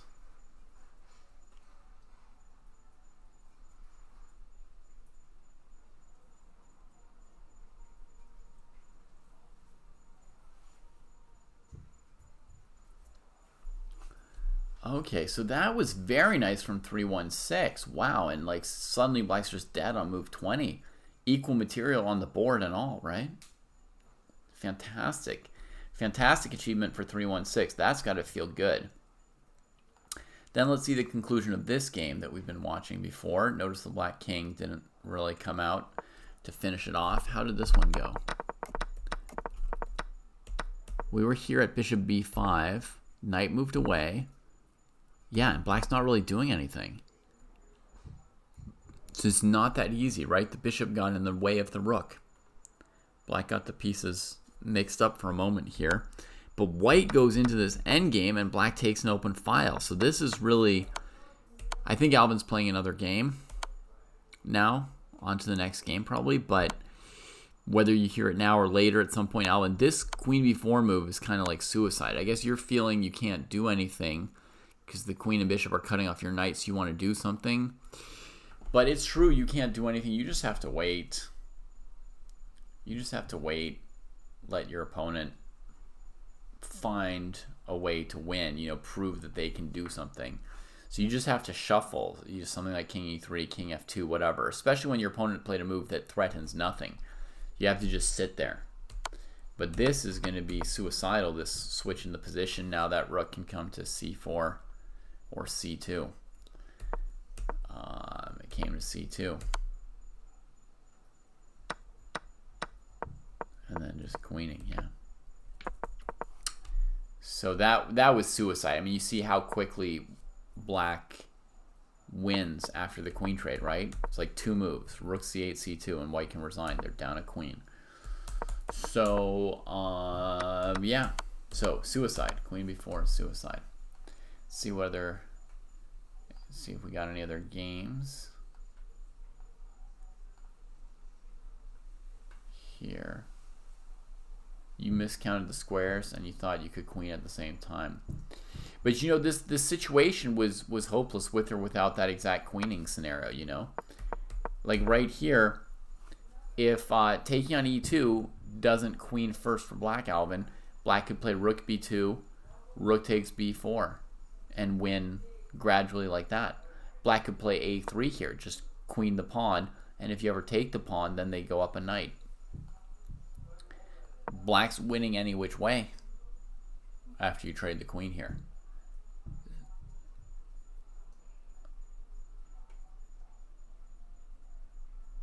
Yeah, I see.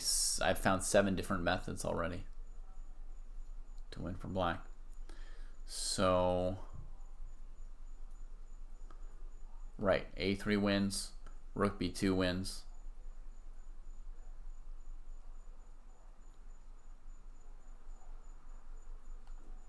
All right, Rowdy Rita. Thank you for your trust or faith, such as it was, right? That you went for a task that you were skeptical of. I appreciate that. I mean, we try hard to earn your trust. It's a super cool task. Is it critical? You know, could you make it to the next level without ever doing the memorize a game task? Probably. But, you know, you could probably make it to almost any level skipping almost any task other than playing the classical games. And, you know, I think getting a little bit of like different stuff, trying out different things, getting some taste of chess culture. You never know what's going to spark somebody's, you know, excitement and passion and interest. So it's good to have a little bit of variety in there. Exactly. Having a few like really cool games that you can bust out just makes you more popular in the chess world, right? I mean, like it might help you to make friends with somebody who then becomes the training partner who pushes you up 300 points, right? And then you'd be like, oh, there was literally nothing I ever did that helped my chess more than the time I memorized that game because it led to et cetera, right? Or similar, Rita, it can be cool to have like 1 or 2 endgame studies or tactical puzzles, you know, that's like something really special, you know, that at some point you're sitting around with your friends, maybe in a pub, because I know you're in England, or because I think you're in England, you know, and then, you know, people are talking, you're like, hey, have you guys ever seen this? And you set up a board and, you know, oh, it's great. Does the dojo have an apprenticeship program? Not formally, Alvin, no. Tell me what you're thinking of. And how are you doing, Scotty?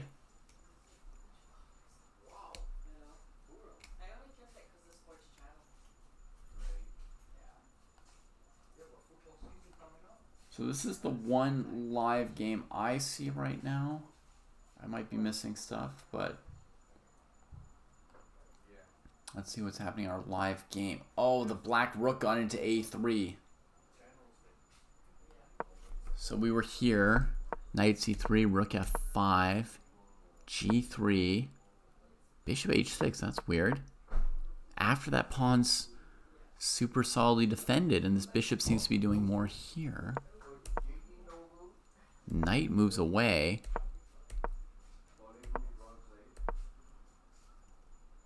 Knight d3 takes. Knight e5 check. Yep. King moves away. So white dropped this pawn on a3, but now they're going to get the a file back potentially if they trade rooks. It could come out well for white again. That's so weird. The ebb and flow of things. You know, rook takes, bishop takes, rook a1, rook a8, knight c6. White's going to be very close to building a mating net around the black king. You're doing great. That's good to hear. Yeah, I'm doing great too, Scotty. A little bit tired tonight, but yeah, overall things are good. A member being a student of another member. Yeah, we have that, Alvin. There's like a task in the dojo that you need to have a certain number of your games reviewed by players in a cohort above you. And you have to review a certain number of games of players in the cohorts below you. So we have that element where everybody's supposed to be shepherding somebody a couple cohorts below them, and getting some advice from players a couple cohorts above them. In addition to that, we have a few people who are like official chess dojo coaches who are recommended by us as people you can get private lessons from who know the program to some extent, right?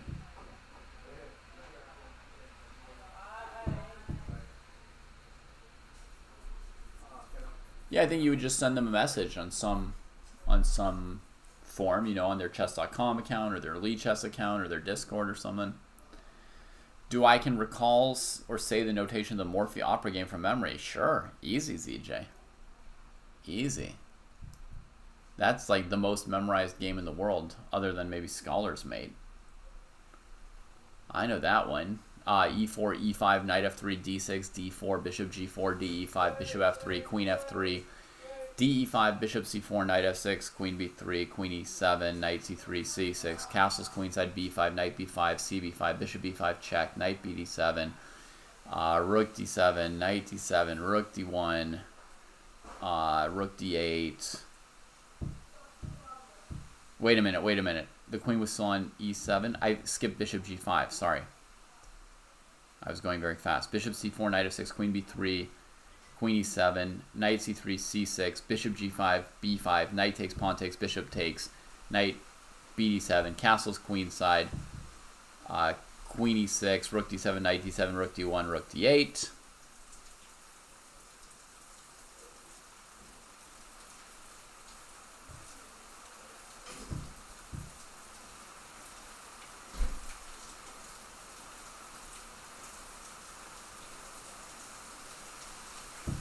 Whoa.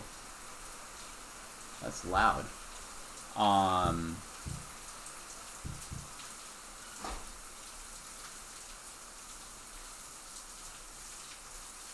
No, I got it wrong though somehow.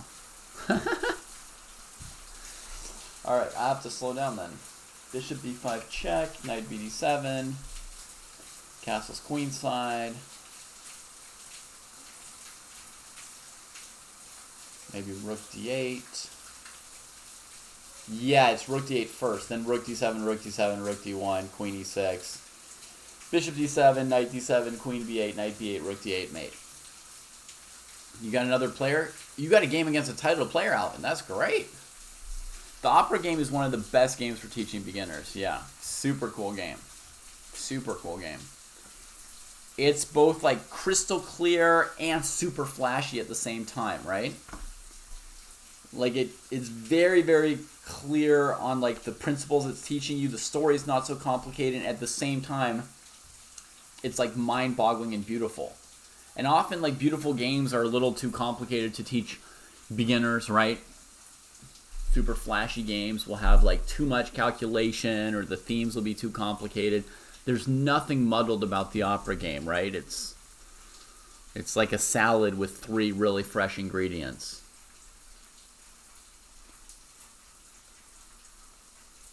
Thoughts on Hans making the Vegas finals? Hans is really good, Neko Koneko, right?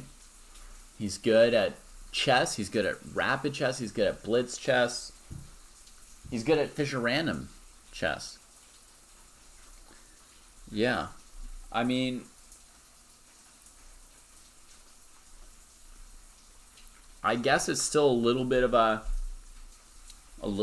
surprise or an upset, right? It's a big result for him. It's a big progress to do that well when there's so many top 10 players in the world at the event. But yeah, I don't know. Ask Jesse what he thinks of it. Jesse's the one who didn't think that Hans could even make it into the top 10. No, I have not seen the movie Critical Thinking. I don't think so.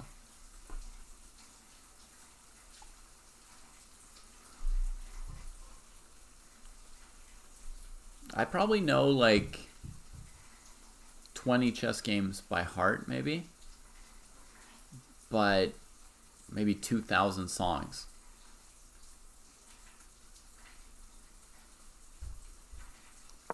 It's weird, right? I'm a chess player, but... Okay, after long thought, white plays this complicated line, leaving the bishop on e3 hanging. Wow. Oh, that sounds fun, ZJ. So, I mean, to me, this move looks really good that white didn't go for. Let me show you all what I'm thinking here, here.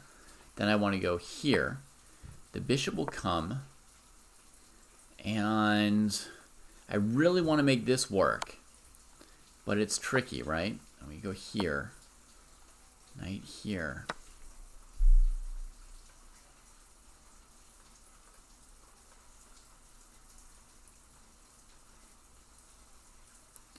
And we can't quite get this knight c6 mating net. Yeah. So I might have to play rook a4 and defend the pawn. But I still feel like this is what I would do as white.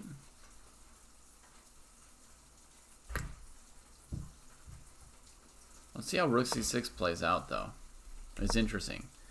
Bishop d6. Protecting the knight. Now the bishop drops back. Rook a2. Yeah, see, this black rook is so good. White should have traded it. I'm going to be unequivocal about this. Okay, folks? Look at this position here.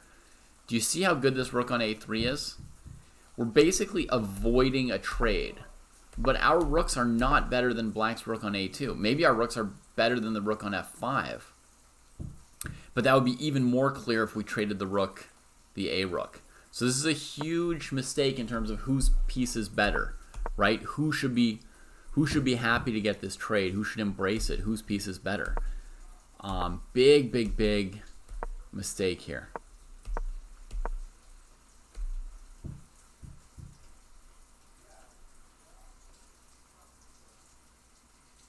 The problem, Carl, was that bishop takes d4 for black came with check. White's king was on g1.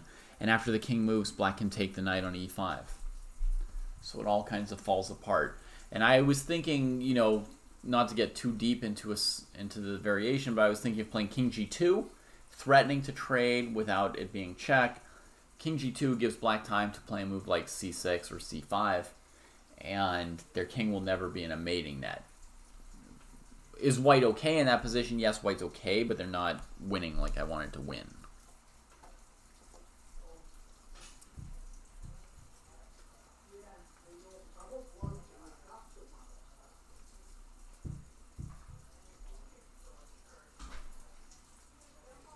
It's really weird how few chess games I remember, given how much time I spend with chess and how many I used to remember. Let's test my memory.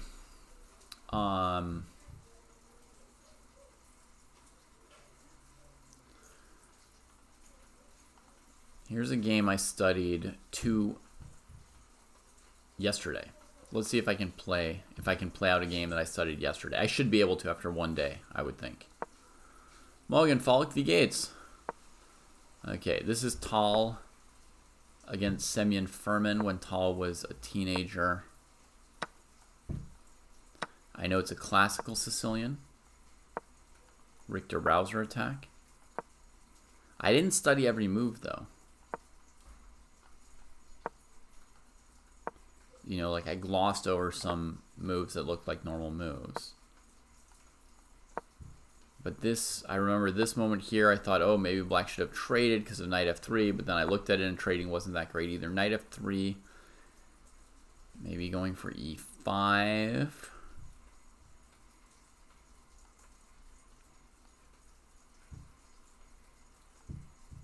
b5.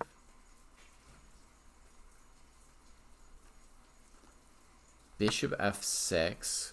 Queen didn't take because of e5 with the bishop undefended, so black plays g takes.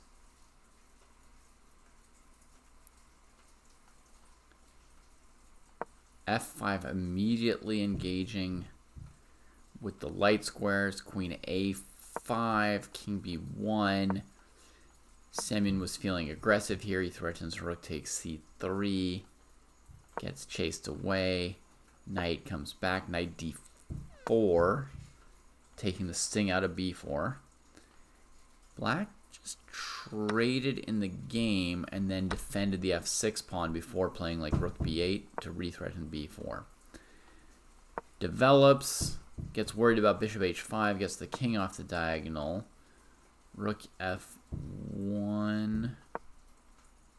Rook b8 to play b4. Fe, fe. Fireworks start. Enter Mikhail Tal. Rook f6. b4 attacking the knight. A move that Furman might have missed. Rook f5. Holy moly. e5. Every piece still hanging. Queen a7. Queen b6 to defend the rook. Trades. Gets the knight out of dodge. Rook gets taken. Knight b6, bishop e4 is unclear. So even at the end, after seemingly saving all his pieces, Tal decides to sack the exchange here. And he's threatening to win the full rook, so it has to move, which allows f6, trapping these pieces here. Pawn takes b4. Black is lost.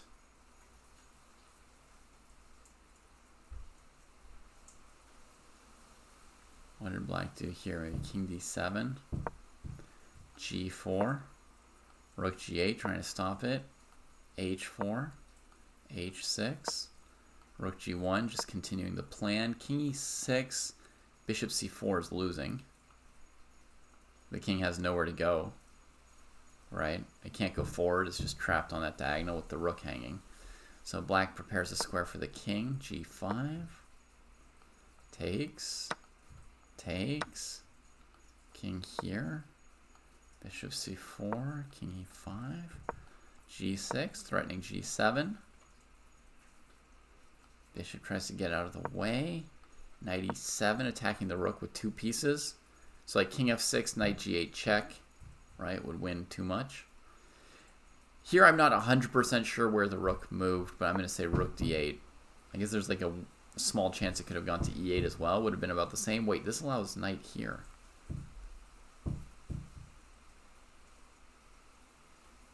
I guess then he would play king f6, lose a rook, and blockade the pawn. I didn't even notice that because I think the game ends with g7 and Black resigns. But I didn't even notice the white had knight c6 in the final position. I'm pretty sure that's where the pieces are. I mean, rook c8 doesn't look like a great move for Black, which would be the move that would stop that. I think that's right.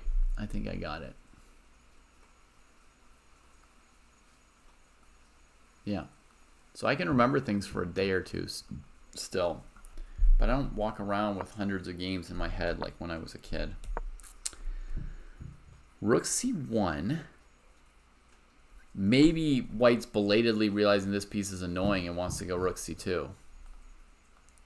Right, to cut it off. Black engages in the traitoroo. Now tucks the king into that death trap. White plays here, but hang on. Isn't there this now?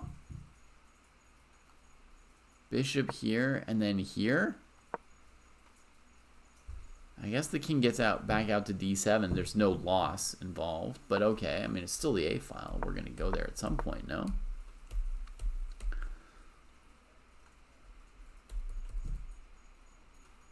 And we've got a tense game on our hands here, folks. And there should be another new game going on here between Alvin and a FIDE master, Isuru Alahakun. See where Isuru is from. Cameroon? Sri Lanka? Sri Lanka. The flag's really small. I can hardly see it. Sri Lanka, FIDE master. All right. Thank you for playing with us, FIDE master.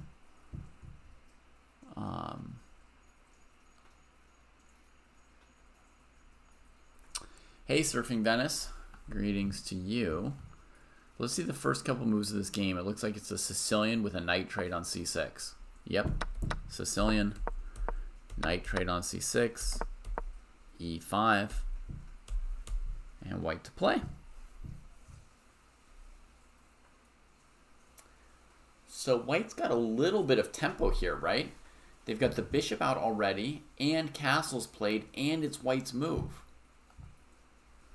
That tells me white should be ahead 2.5 tempi here. Let's just confirm that. Little exercise. How many moves does it take for the black rooks to see each other versus the white rooks?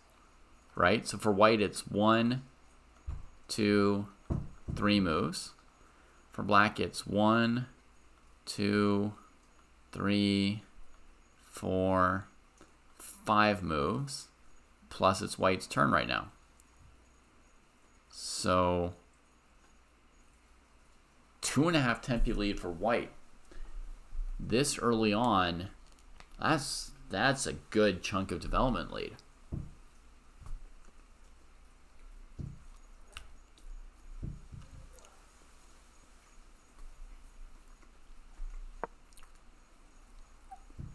You could maybe do something significant with that much development. And Albin chooses to play the most aggressive move to open up the game and make use of that development and get the rook firing at the same time. It does give black this move bishop c5 check to bring out a piece with tempo. So in a sense, it gives back one of white's extra tempi. But, you know, to make progress, you always have to spend your tempi on something, right? So white's looking to spend, you know, 1 or 2 tempi on capturing this pawn and opening this file. Okay, black prepares for fe, bishop check, knight g4. That's kind of their dream here. Let me just say, another option for white, very positional option, I guess, would be something like knight d2, knight c4, bishop e3. Hitting this square and this square. Sorry about this.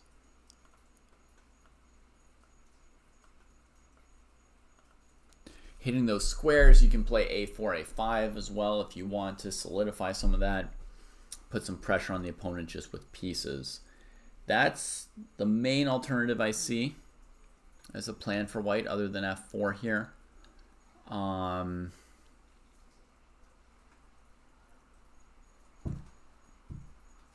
If you played queen e2, rook d1 quickly, black's queen goes to c7. She looks okay there. Yeah. All right, so we'll see an f4 game here.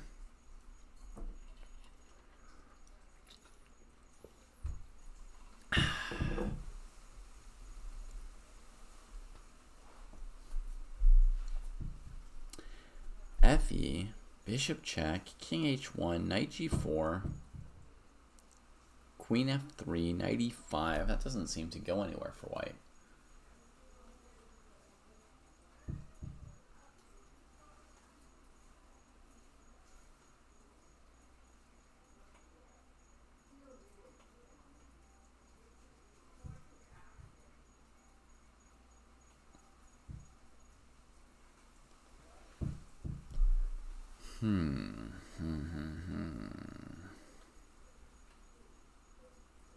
Did you play rook f7? No.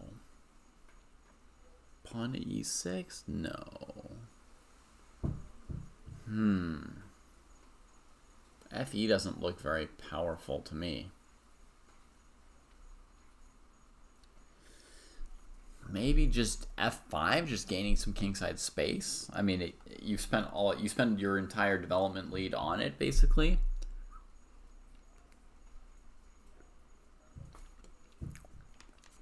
But then you've got a big space advantage on the king side.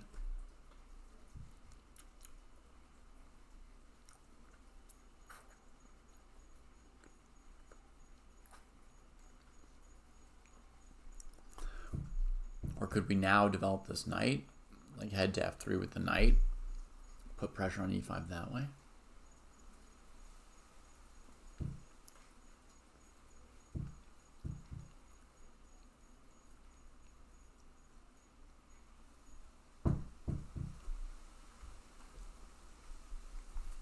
Through the opening, sure.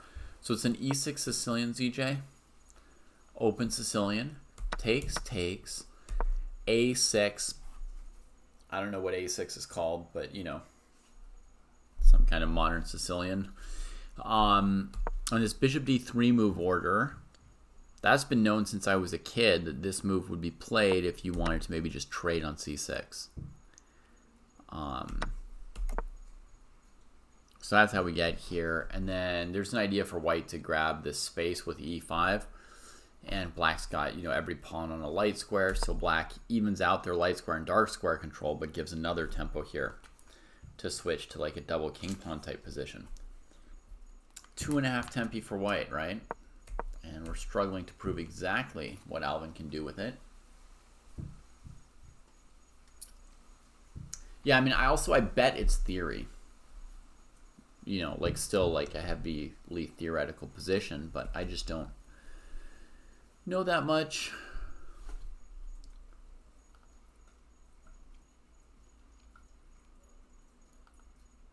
So I'm just using principles to try and guess or figure out what white should be doing.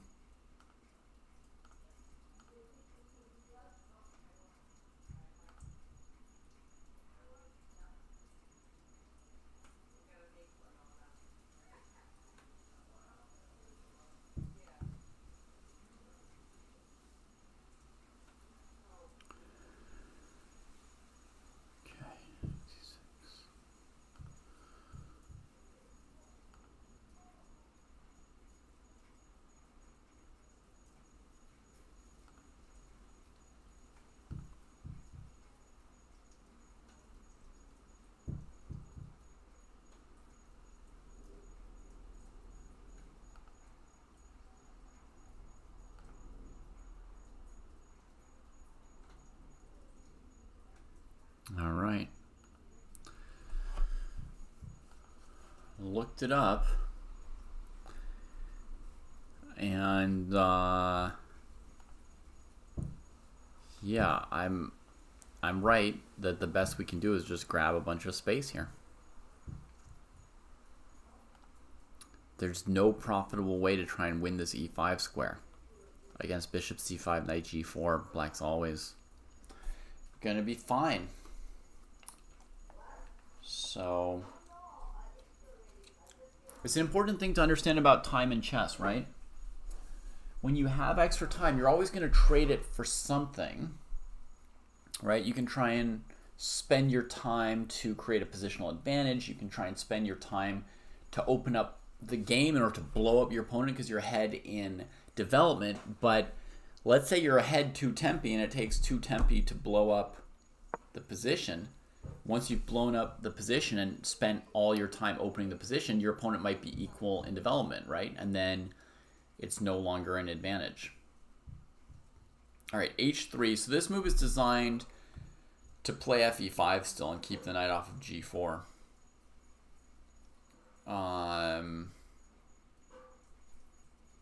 But I think black could check and castle if they want to and answer fe5 with knight d7 looks playable. They could also, well, no, I wouldn't recommend bishop e6. That anchors you nicely against fe5, knight d7, terrible for white, but it gives white f5 with tempo, so that's not good. So the moves that make sense for black are bishop c5, check followed by castling, I think. And black plays bishop c5. Anyway, if white after knight f6 played f5, they would have taken their 2.5 tempi lead in development and turned it into a nice kingside space advantage where black has to really think twice about ever castling on that side of the board. And so that's something. That's just the trade-off. There's not a good, like, strategically you'd want to open the game to use your development lead. But there's no great way to force the game open in a positive way for white. Therefore, they have to content themselves with getting, a space advantage, trading their time for a space advantage.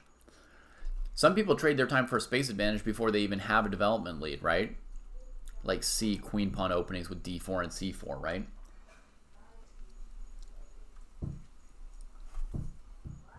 White spends their time building a space advantage at the cost of getting behind in development, right? Not even using a time advantage that they already have. I mean, technically they've got half a tempo at the start. But when you see somebody play D4, C4, D4, knight F6, C4, they've already given black a half tempo development lead in order to stake out space.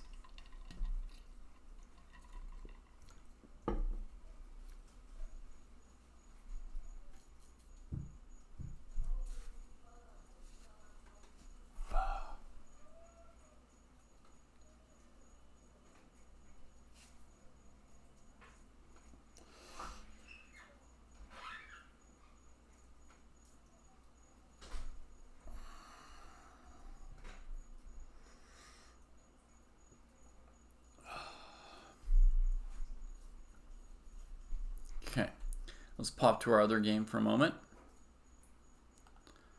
Back and forth. All right, so white centralizes the... Oh, at least plays rook a2 before black takes the file with rook a8. Very good. So Ho Along is like learning while playing the game. Do you see that, folks? And this is one of the reasons why we say that playing classical games is such a critical component of improving at chess. Not only can you learn from studying the games, but you can learn during the game, right? And this time does not let that black rook take over the remaining file. Centralizes the king, moves the bishop. White's slowly getting better here. Partly because black's not willing to just pull the trigger on this trade and leave white with the bishop. Nor is black going rook a8 to trade rooks and try to grovel. And the longer they wait, the worse it's getting because white's king is centralizing and the knight's going to be able to attack something like h5 or d5 after a rook trade. So it's getting a little bit worse for black here over time. Knight g6, hg3. Holy...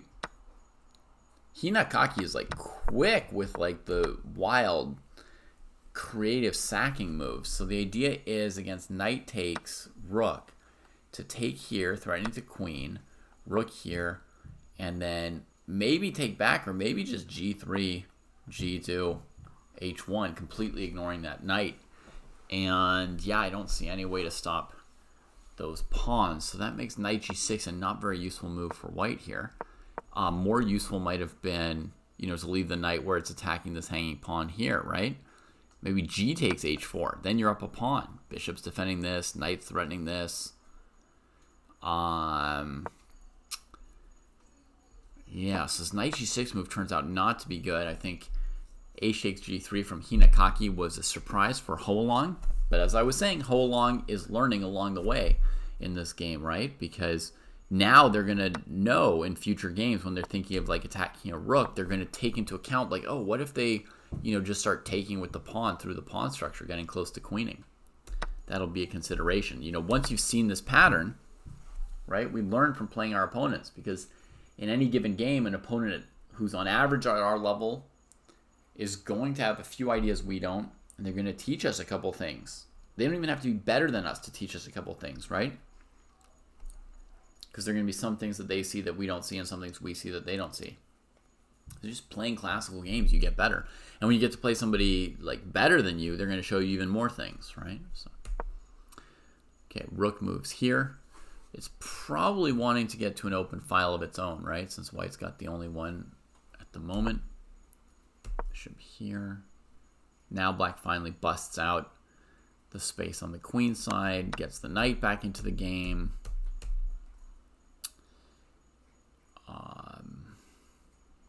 Yeah, white's got a chance here to go rook h2, take that open file since black prioritized c6. Knight b4 check is a threat from black, so that's another reason to go rook h2 here. One of my first thoughts here was maybe knight e5, trying to get back to a good square, attack g4, probably force a trade, but Knight e5, black could take with the bishop, right? And then play knight b4 check and take here. So knight e5 is definitely not possible. Rook h2 looks like the only plausible move to me here. It's the only move that I would truly consider.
Bishop a3. That stops knight b4, and that was a bad piece on c1. Not a bad move. I didn't really see it coming, but not a bad move at all. Black goes after the knight. Again, a confusing move. Hinakaki playing a lot of moves that are, when I say confusing, this one's confusing for white, right? It's like hard to figure out what you want to do. Right? You don't know if you want to trade on d6 or save the knight, how to evaluate these trades. Ho Long has not been crystal clear throughout this game on which trades were good for them and which trades were good for black. So this move is going to provide some strategic confusion. But Ho Long has managed their time very well. They've got plenty of time to reflect on this and to play out the resulting endgame. They're not really under terrible pressure because they've been playing slow enough to play good moves and fast enough to keep time on the clock. So knight e5, that makes good sense to me.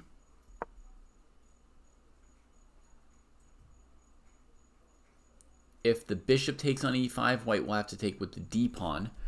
White won't want to play like fe, rook f3 or something like that. That feels too active for black. Black retreats the knight, still playing so complicated, sacking this pawn, but there's always going to be rook g6 to g3. They're thinking, man, oh man. And is that accurate and sound? I guess it is. White can't take that pawn yet. So I guess the best white could do is trade on d6 and then bring the rook to h2 or something. That knight's headed to f5.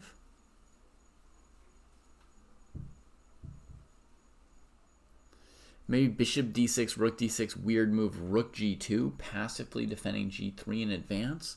We got to move from Ho Long, goes for the trade, goes for the open file. I think that's probably right, but I'm just going to show you a weird move that occurred to me, rook g2. Defending this to threaten knight takes g4. There's no rook g6 to stop it. So black probably just continues this way. We take and then get hit here. Knight e3.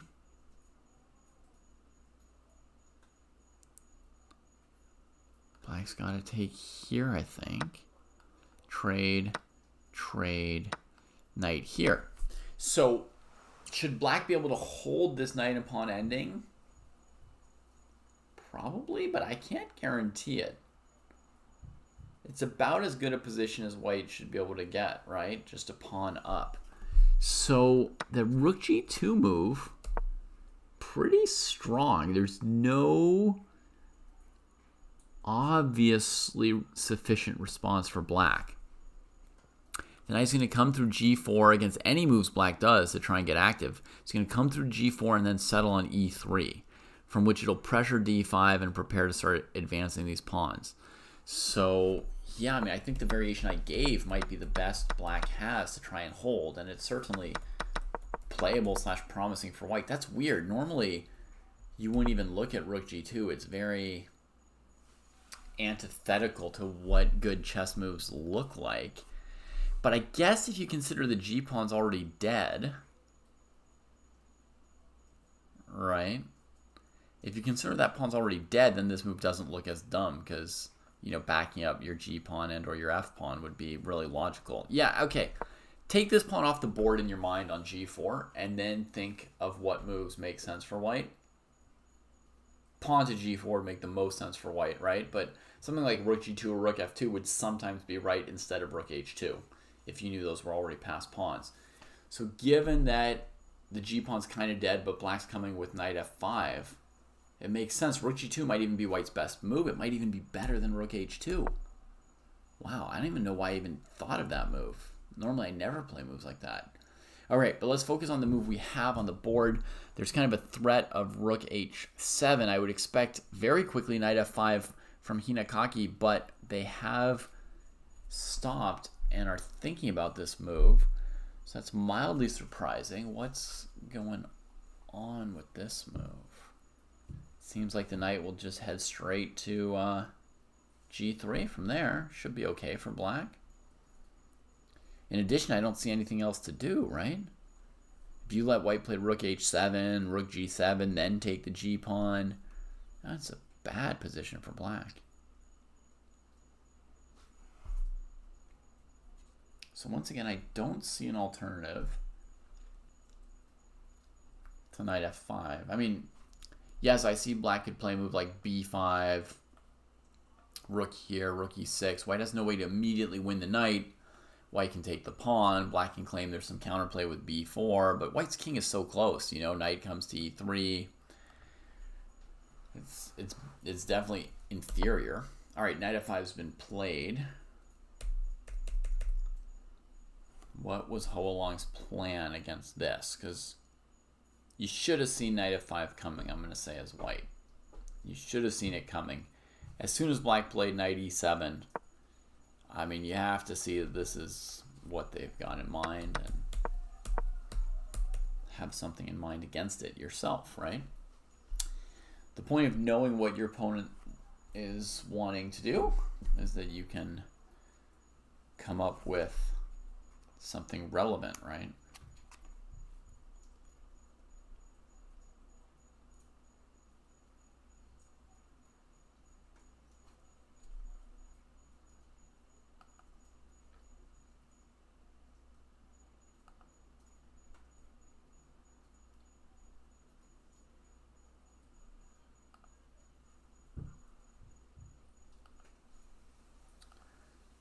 All right, we'll leave Hoalong on this for a moment. Click back and forth to our other game. So we had h3 check, king here, knight g4 anyway. So Isuru goes crazy, blood in his eyes with this violent move, which I completely don't believe in. Queen f3 from Alvin makes sense, covering those squares. But oddly, queen e2 might be a better square for the queen, actually, just so that with h5, you could sometimes take without getting check and losing your queen, right? You see what I mean? Like hg, hg. You could be better off with the queen on e2. Developed a piece. This piece came this way.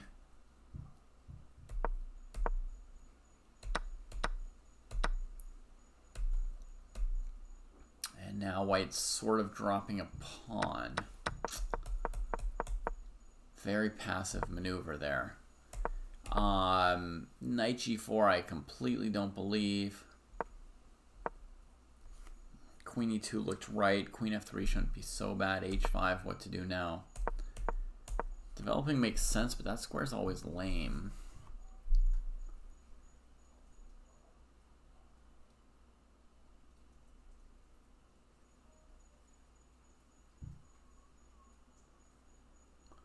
Black's threatening nothing, so white can do almost anything, but this knight d1, ugh.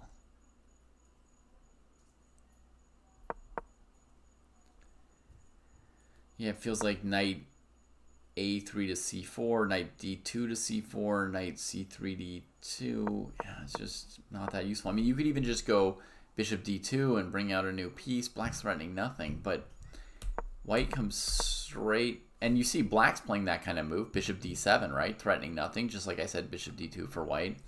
White comes straight into this move that just lets the dangly knight take your dark squares from you, which are already, your dark squares are already slightly worse, right? With all these pawns on light squares. Left with that terrible bishop on d3. Black takes on f4 and is up a pawn. Oof. So that knight d1, bishop e3 plan, that unfortunately did not work at all for Alvin. Now, it is hard to find the approach for white here. That I agree with. You could definitely take a long time to try and find a good move. Alvin may have been unhappy with what he came up with, but not come up with anything better. And I've been in situations like this before, and I know what my opponent's doing doesn't look that great, but I don't see how to sort of cut the Gordian knot. I don't see how to get a good position. So let's see if we can find one good continuation for Alvin, right, as a lesson on how to approach this position. So basically, knight c3 is, the knight's going to be badly placed. So we're only playing knight c3 if we see some great route for it to go to thereafter. I don't. So I'd like some other way to use this knight. I want to go to c4. That's a normal square, and knight d2 is the normal way to develop it. Again, better with the queen on e2, perhaps. So let's try knight d2. That's the move we'd like to play. So let's try it. Is knight e3 a problem in response? We could go rook e1. It doesn't seem to matter, right? Oh, then maybe bishop g4. All right, let's double check this, right? It's unfortunate queen placement has got us a little bit mixed up, but let's just see if we can't get around it. h4, queen f2, knight c2, queen takes, knight e1.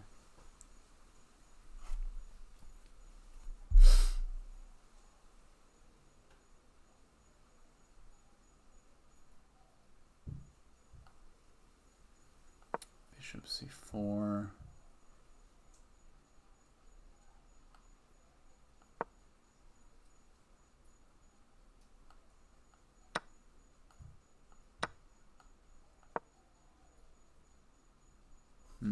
Queen d1 now.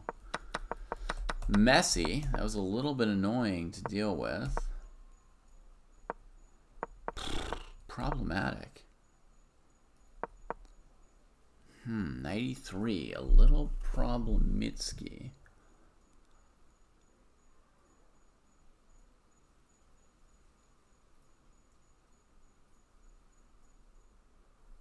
Yeah, not pumped about that.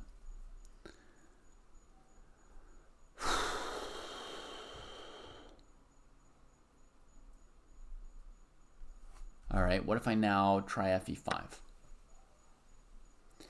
Point is against knight e5. What's the h-pawn doing, right? Now I go queen g3. Hitting here and here. Jeez, it'd be so nice if these things worked. The arrows and highlights, I mean. So queen g3 hitting these two squares, and looks like white's fine, and that h5 move is just kind of doing nothing out there. What else might black like to do? Queen h4 like in the game, maybe. I'll just develop. Black can basically take a draw here. I don't really see how to prevent that. So maybe I'll allow that. That's not the end of the world for white at this point. So okay, black's got one chance to make a perpetual, otherwise they're doing nothing here. That seems fine for white, so that's a decent solution, fe5. Did that make sense? Alvin, I wanted to go knight d2, knight c4. But knight d2, knight e3, rook e1, bishop g4 was not working, right? Oh, thanks, Jan. I remember, like, I was threatening something and then I forgot it in the follow up here, here, here. Does this give us chances to come out ahead? Yes. Queen g7 winning. Queen g7 winning. Threatening queen h8 and bishop g5. So by now, a move like knight f2, we can sack the rook. Oh, but hang on. This move's complicated. Luckily, this move's mate, even without the queen there. Is it mate? No, it's not mate. Yes, it's mate. Okay. So that's winning for white. Okay, so let's go back through the thought process for Alvin, right? So first, I'd like to develop this knight. I can't get it to any good square. The only square I really see is c4, which would put some pressure here and maybe even come to e3 and just trade some pieces. But knight d2, knight e3 was a problem. Knight a3, b5. Sorry, what's wrong? Why can't I make moves? h5. Knight a3 to come to c4. I didn't talk about it. It's like knight d2, but it doesn't allow knight e3. But after b5, we don't have the move a4 to soften up those pawns, so our knight is just stuck. You could play bishop d2 and just kind of play rook a d1 and keep playing. It's probably not terrible, but you know, I wasn't pumped about it. Then I came up with the idea of fe5, and in general, fe5, knight e5, we weren't happy about black getting a knight on e5, but here, queen g3, attacking the knight and the pawn, I don't see anything great for black. You know, and white's pieces are going to come out. It was not a Vienna system high king bubbles, though this queen maneuvering to f3 and g3 feels Vienna-like. This is a Sicilian. A Sicilian with a knight trade on c6. I'll show you real quick. Right here. Trade. And then, you know, becomes like a double king pawn, right?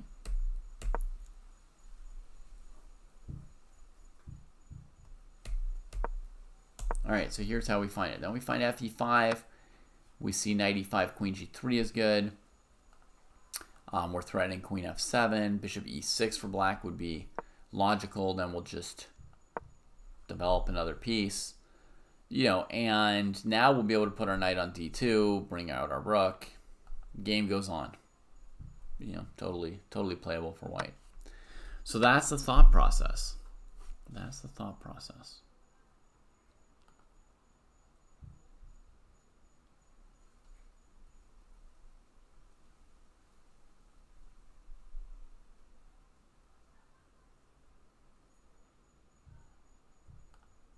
Okay.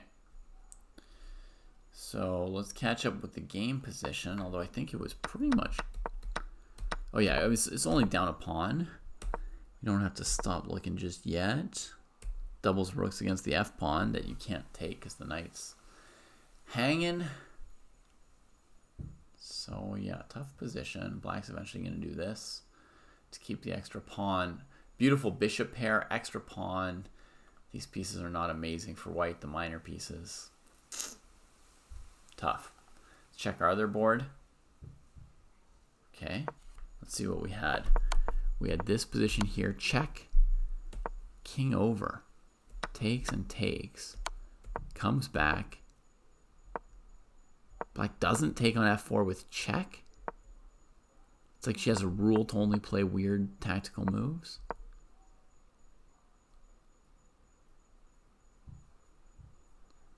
Hard to imagine what could be wrong with knight f4 check here. That's really weird. So now we get like the pure rook ending. That f-pawn's moving too far away from the king. Rook f8 wins that pawn again. Oh, I guess there's rook h6 is less bad. Because f7, you know, the black king just comes and gets you. But rook h6, I guess... King d7, king f4, king e6, still not great. f7 check, king f7, rook b6 is drawing at least. But if white wanted an edge here, this would be the move, right? And black could get really greedy, but now everybody's out of position for this pawn, right?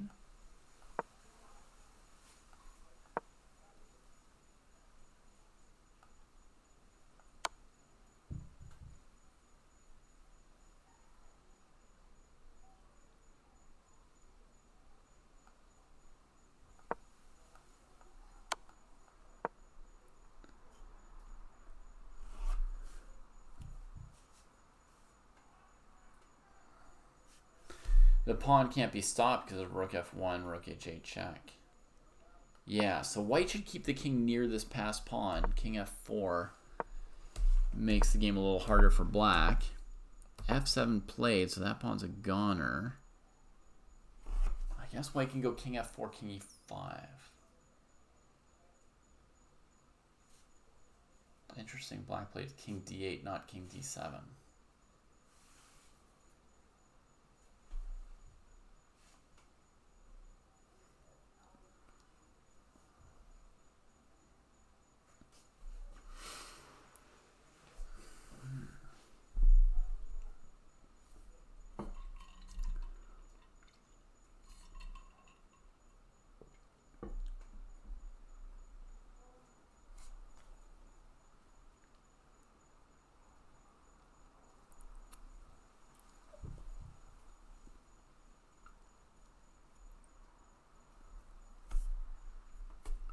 Yeah, so I'll just put on the board what I'm thinking, folks, is bringing up the king.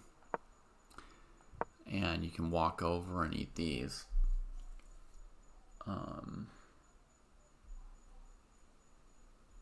You will actually try rook d8 here as a defensive maneuver.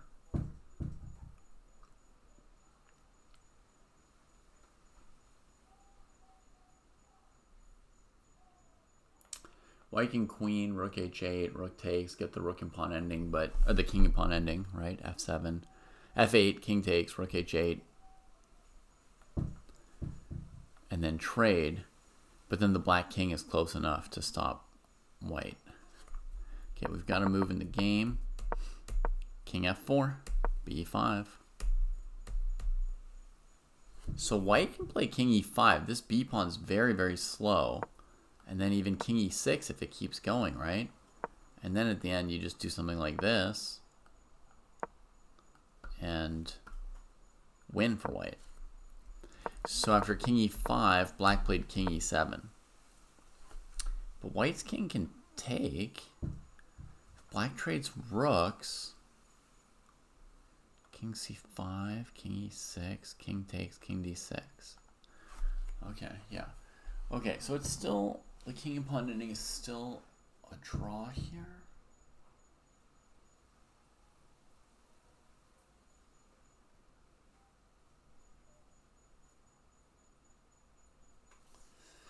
King c6, b4, d5, b3, d6, b2, d7, b1, queens. Yeah, okay, so it's a drawn endgame here. We get these trades. I suppose white could try and keep rooks on the board to keep torturing black a tiny bit, but it doesn't do much. Oh, my shoulder. Ooh.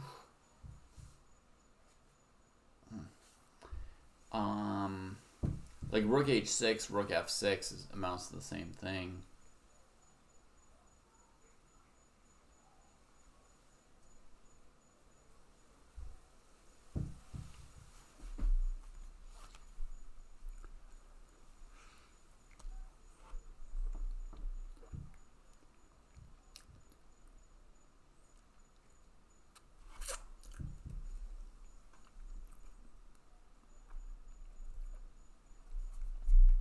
But yeah, I mean, if you really wanted to torture your opponent, you could play a move like rook h1 or rook h8 or rook h5.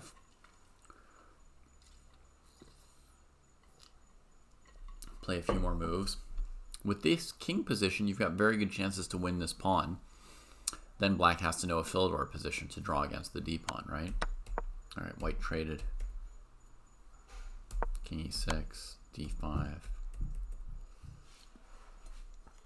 Against king b5, king d5, right? Would stop the pawn right away. So white plays d5 check to keep the pawn on the board. If black played king e5, then I think d6 was very risky for black. We could check if it wins or not. King e5, d6, b4, d7, b3, d8 wins. King e5, d6, king e6, king c6, b4, d7, b3, d8 wins. Yeah, so king e5 would lose here. King d7 holds the draw. Just staying in front of the pawn. And king and one pawn against king is basically like the first theoretical endgame to learn after learning the basic checkmates, right? I'd say the basic checkmates are king and 2 rooks against king, king and queen against king, king and single rook against king. Once you know those basic checkmates, then this position here, king and 1 pawn against king, is the first endgame to learn.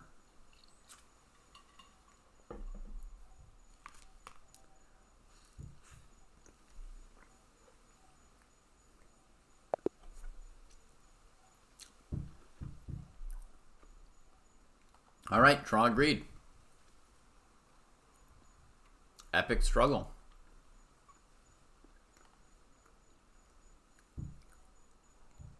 Epic struggle. Let's see what's going on in this game. King e7, knight c4, rook f8, knight a5, bishop c8. Expanding on the king side with the pawn majority.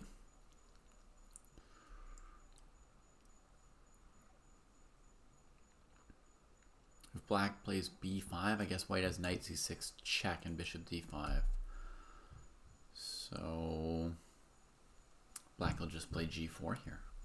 Yeah.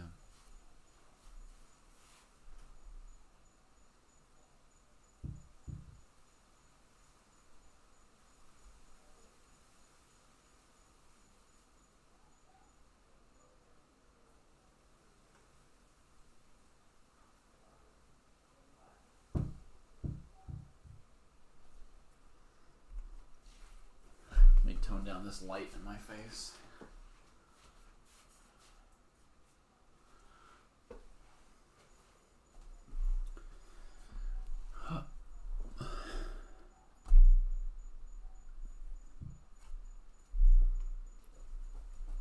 Not everybody, Putsy. Some people use their time great. Some people play really quickly.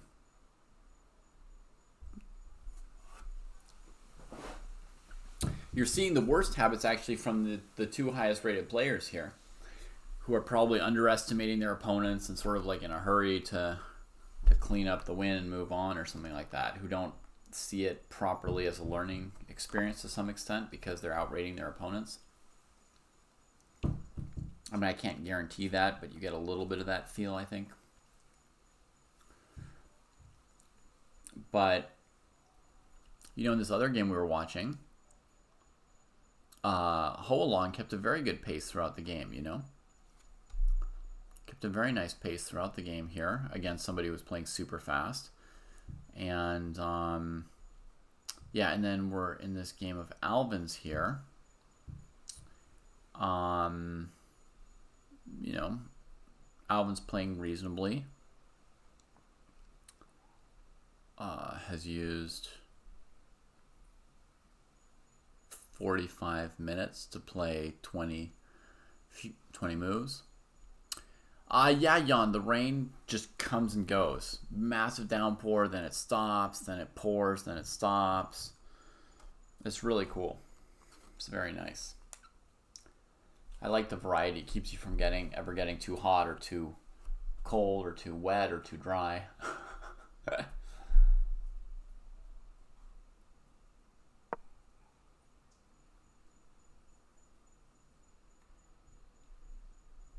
Quite surprised that black didn't go for g4. That looked like a very strong move for black. Very desirable. But the question from Rita is, we need to keep rooks on as white here. So we have to negate the d file somehow without trading them.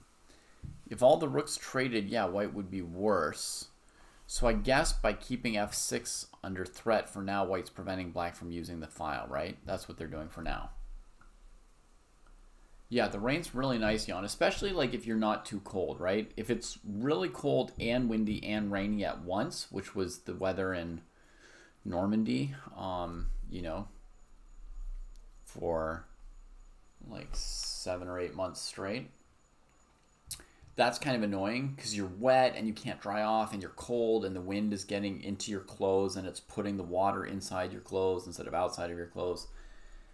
But when the temperature is warm and then there's some rain, that's really nice together. Okay, so g4, white rook moves away. white couldn't trade at all because that would be a discovered check and then the rook would drop. So white just has to step away and keep the pawn on h3 defended in case black trades on h3.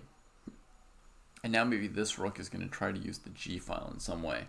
Maybe gh, rook h to g8. Nope, nope, nope, nope. Can't use the g file like that, David. So maybe a waiting move, like getting ready to come here. We get the trade.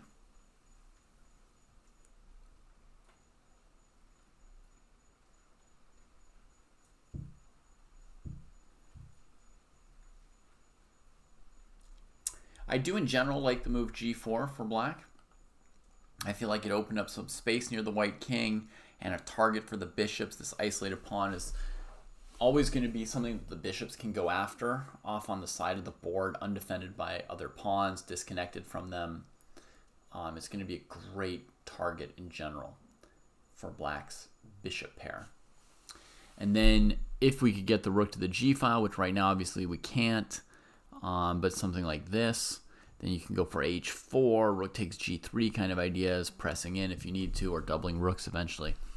The problem for black is I thought they should play maybe a waiting move before trading, because if you go here now, doesn't white get the g file first and then you can't challenge it because of these squares? I feel like it's not obvious what Isuru should do next. I don't know about this move.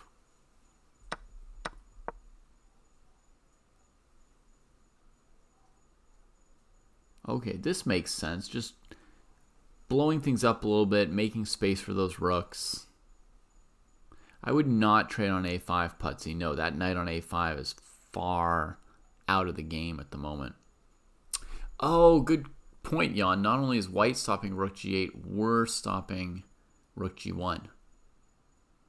So, but still, maybe if we go rook h7, maybe this could still be annoying. Right, and if we switch this file,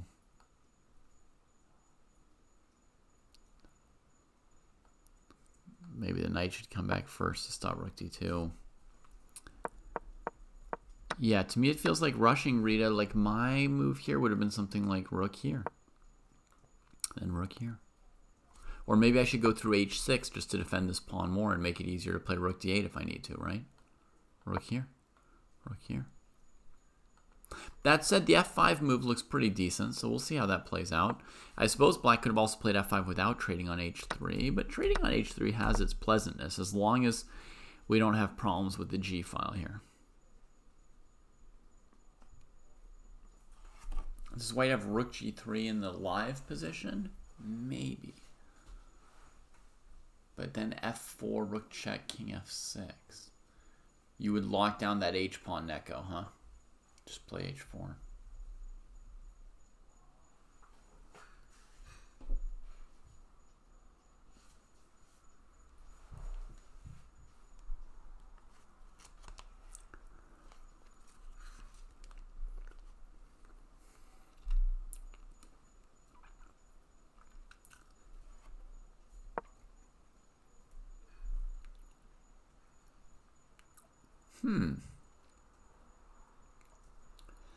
So here it seems like black could take on e4, doesn't it?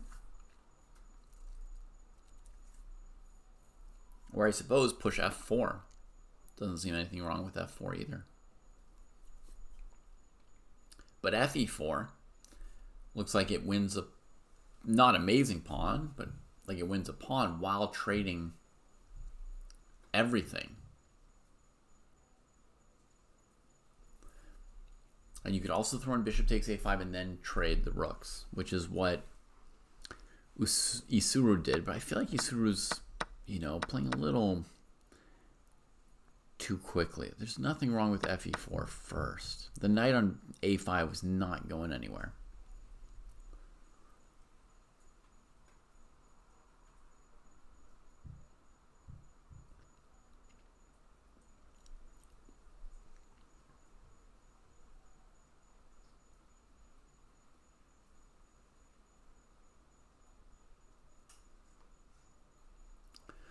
Yeah, it is head of dog. There's a lot of good players out there nowadays.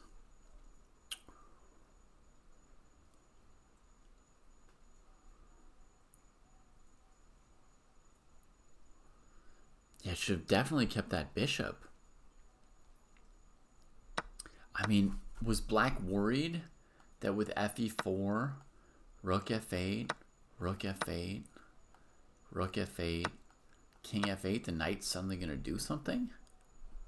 You've got the king locked a little bit away. You're threatening bishop takes h3. They're going to defend h3. And then if you want to, you could trade the knight there. If you think that's like easy and technical. But when you trade this in advance, you're trading the better bishop. And that means white has opportunities like rook e3 or rook g3 here, which you have to reckon with and calculate. So it's just giving some chances. Rook f7 check. Oh, you think that, Jan, maybe with the knight on a5 being able to take on b7 somehow? Let's check. I didn't look at that right. Check. Takes.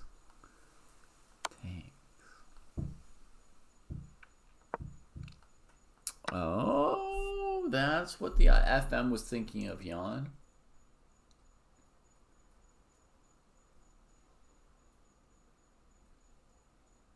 Right on.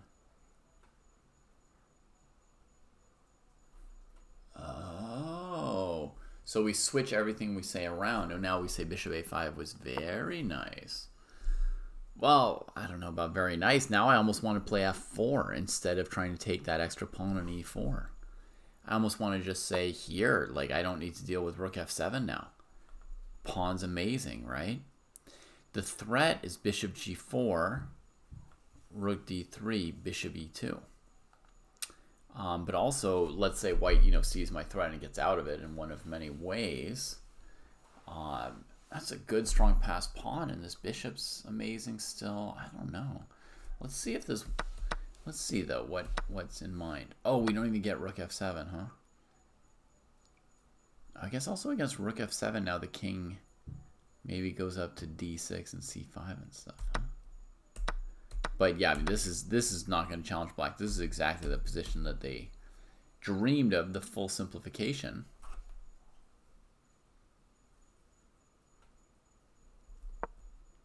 h4 to avoid bishop takes h3. And, compared to king h2, now you have to defend h3 forever, right? So h4, we get a pawn off of a light square, and black's going to have to defend this pawn. Well, except that they can do this first and take over this area.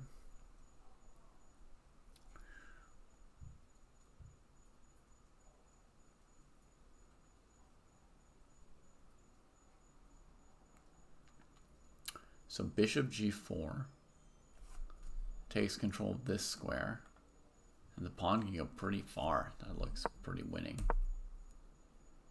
King e7, I would play e3. Make a wall, right? Keep that white king away from your pawn. King e7 lets white go king f2, king e3, right? What? Seems elementary.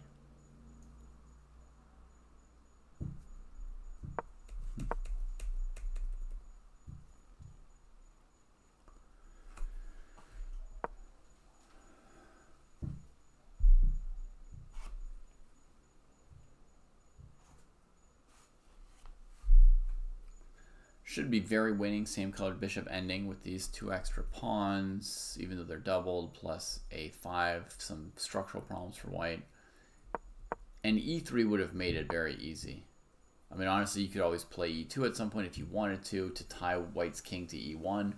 If they ever trade into the king and pawn ending, that's dead. But I think just this shield, where the pawn's on the dark square and the bishop's on the light square, the white king can't really get at the position, right? Black's got this square covered as well. This square from the bishop. It's just walled in, and then you bring your king. It's a very easy technique.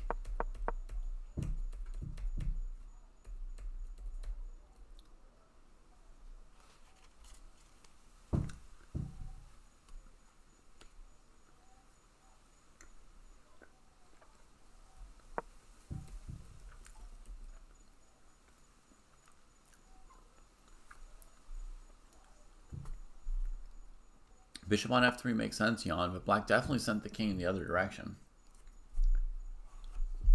Not towards the h-pawn like you wanted.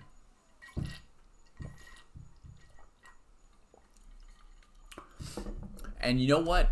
If you went to g4, there would be bishop e6, bishop c8. It should be too slow and lose to your h-pawn. But white's not without counterplay, actually, this thing. It's not like you'd be certain to win with 5 seconds on the clock on autopilot. You'd want to calculate a little something there. But how is black planning to break through here with king c5? I guess bishop f1. And then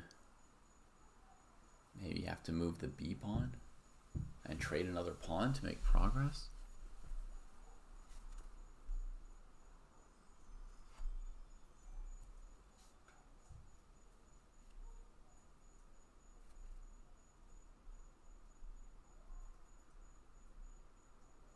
Yeah, it's like, it can make you mildly nervous. I think white loses the race by at least 2 tempi, which seems like a mile, and it might even be 3 tempi or something insane, but it's the kind of thing that you do need to briefly look at or calculate or something.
Okay, so we got a question and a move. Bishop f1.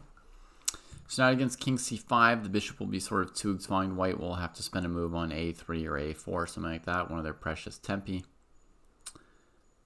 And maybe black can go king d5.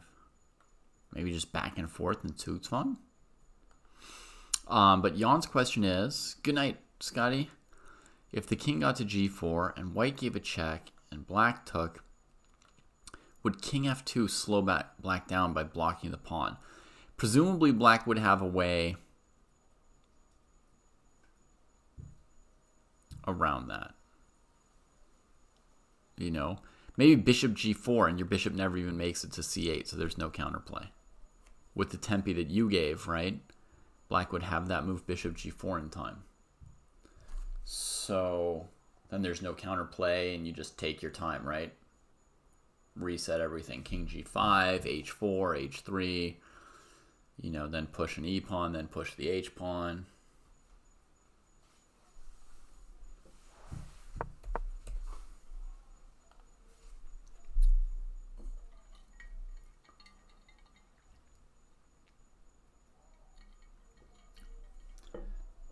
e3 check to play king g3 makes sense, but it's not necessary. You can do in any order. At that point, you're up 3 pawns, and white's not threatening anything. You've got all the time in the world, so any breakthrough you like.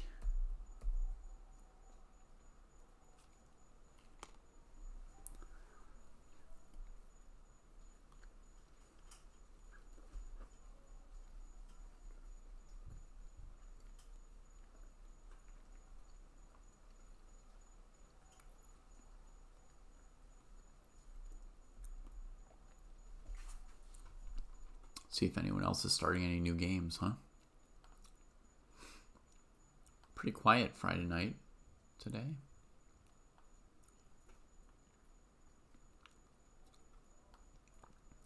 Looks like we've got somebody new waiting for a game, but no opponent yet for them. And there's a new game starting. Oh, I saw them. I spotted them. immediately. What? No, chess.com. Wait. How quickly have they played this opening? An hour and 34 against an hour and 36. But chess.com's interface just doesn't show me who's in the tournaments or what games have started forever and ever. I go and look and it just doesn't even show it. Whoa! White wins a pawn. The knight threatening the queen.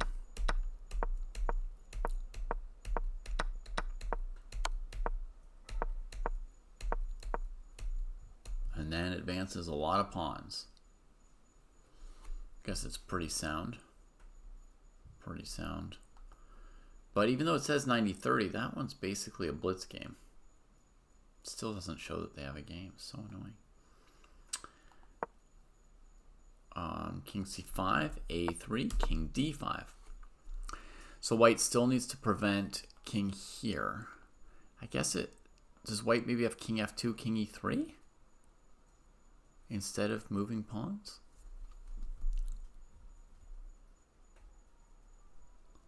Can black make progress here? I think so, man with head of dog. Hey, good morning, Richie. Let's say king f2 gets played, for example. I could play c5 with the plan of c4 and bring the king across. White could push me out. But now I could eventually attack this with my bishop, maybe. Or I could come around like this. Actually, maybe white's better off not taking that. Just sitting around. Takes. Here. I mean, how many a-pawns are ever going to do anything for black?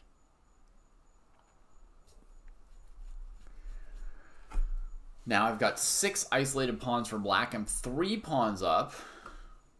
Still looking to make the final progress. Maybe I could have played b5 instead. I was briefly like, oh no, don't allow any counterplay. White will take and have a passed a pawn, but who cares? You know, this just wins easily, and the b pawn just wants to keep going if white doesn't take it. Just winning for black easily. So pawn takes. Sorry. So pawn takes is forced. King takes. King's coming this way. Yep, that'll do it. That'll do it.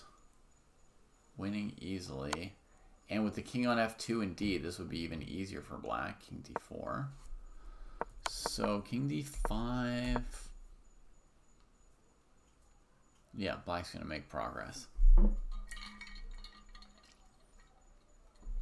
don't really see how to hold black off any further, anymore, any longer.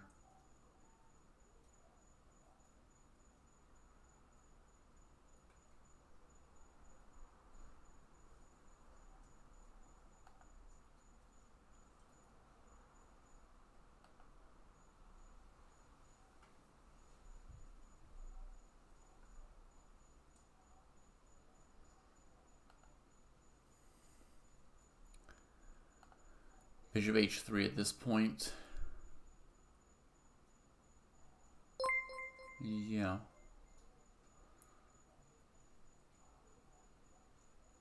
Yeah, that could be a try here.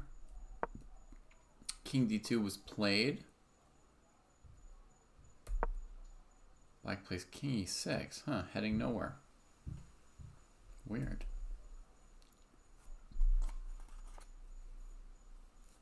Feels like this is really a moment to push that c-pawn, right? We already know if c4 check, the king can come forward. If white doesn't play c4 check, black puts the pawn on c4, and that makes room for the king to come across. Yeah, weird. He backs off.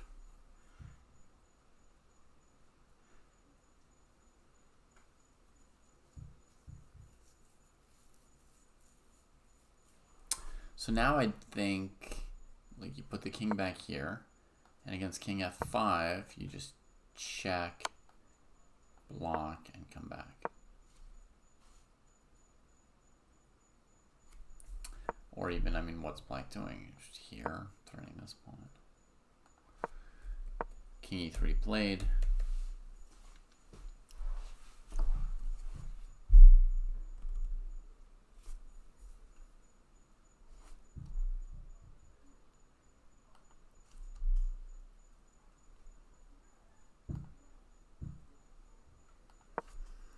Still blitzing along over here.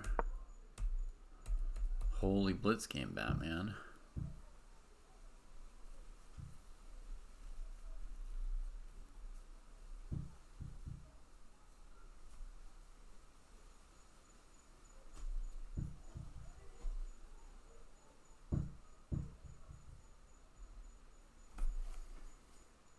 Rook on b1 is the piece white would want to improve here normally.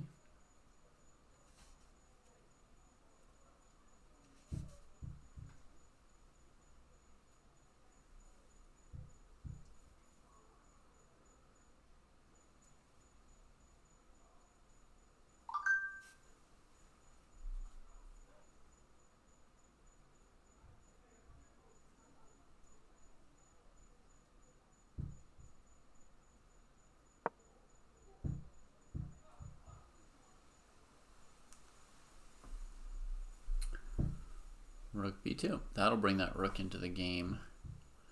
Over here is needed to defend this pawn, or elsewhere on the king side. I think a5 also makes a lot of sense. Black goes along diagonal, rook should move, I would expect. I would just go to a2 and push a5. That seems to do something.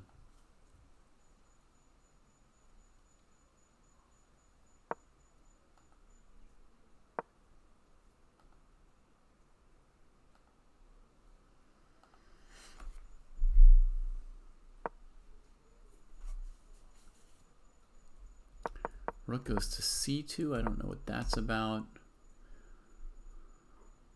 Queen t1.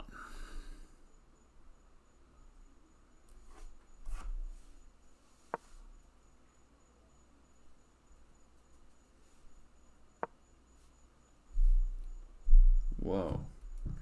Oh, okay, so it was going so fast, I barely even saw this. Black plays queen d8. So queen e1 is, and queen d8 are both looking at that square.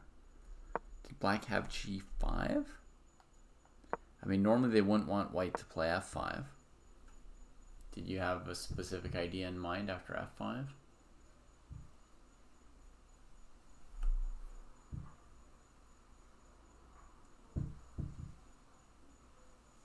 Or did you just think that you could then blockade the pawns?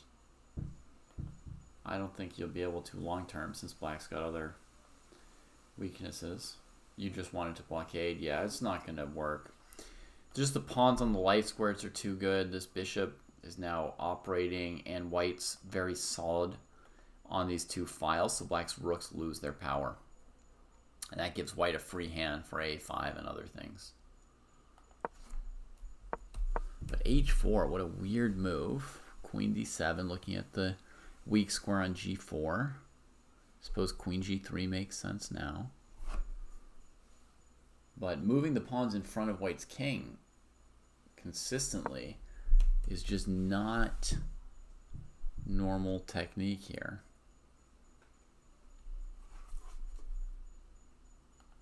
Let's check our classical game in between moves in the blitz game. So after king e3, black came back this way, and this time in the same position played c5 instead of king e6.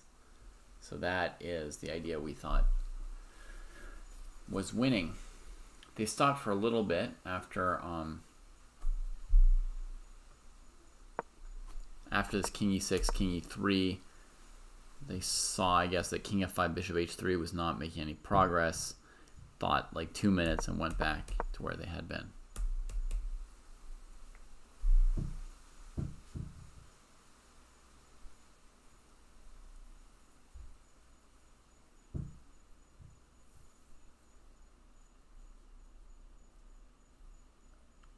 It's hard to get out of any habits, right, Richie? So if you get in the habit of being optimistic or pessimistic or slow or fast or whatever it is, Very hard.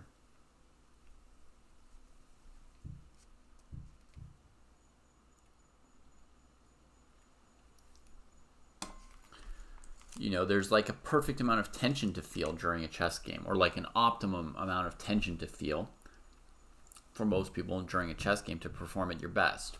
If you're completely relaxed and not worrying at all, you generally don't play your best. You don't put in the same kind of effort, right? You make, easy decisions. You don't stress out. You feel good, but you don't get deep.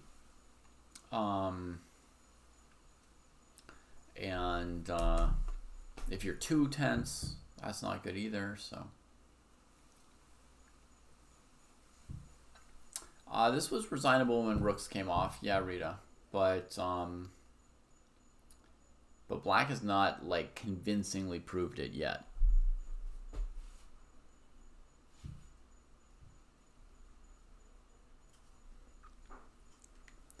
And if your opponent doesn't prove it convincingly, then you can sort of hang around, right? Move back and forth and wait for them to prove it. Also, black's playing so quickly, white might think there's a chance they'll blunder. I would.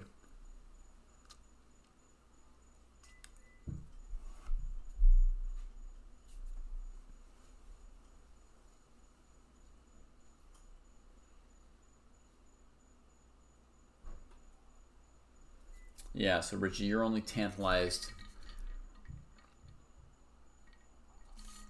You're only tantalized by a certain kind of opponent. Yes, Butsy. White has a4 at some point with the black king on c5. For sure. That'll be a defensive option. Black will maybe be able to play bishop d1 then and trade the e-pawn for the other pawn. Okay, instead he's going straight for the b6 or b5 idea here. That makes sense too. Straight for b5, yeah.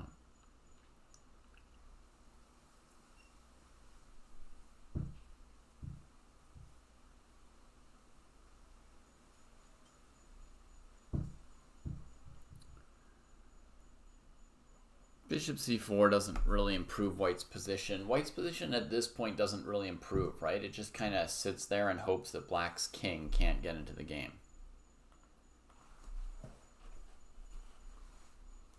It's not like this bishop's better on f7 than on f1. It's just wherever.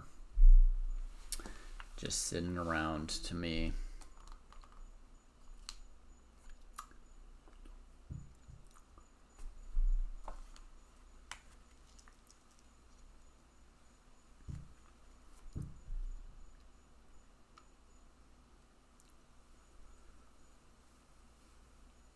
Why would there be no b4 then?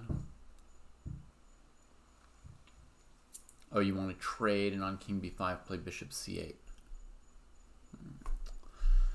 Quick thinking, Richie.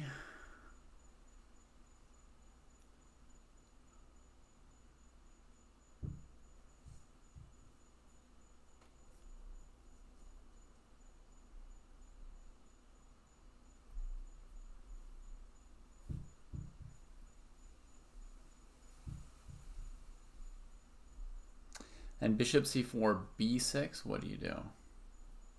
Bishop e6 anyway, just sit there. Oh no, maybe bishop takes a6, huh? Maybe bishop takes a6.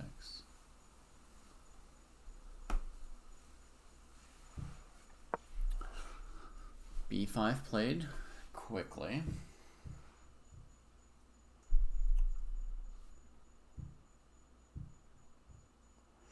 You couldn't play bishop c8 in that other position, by the way, because black would play king b5, right?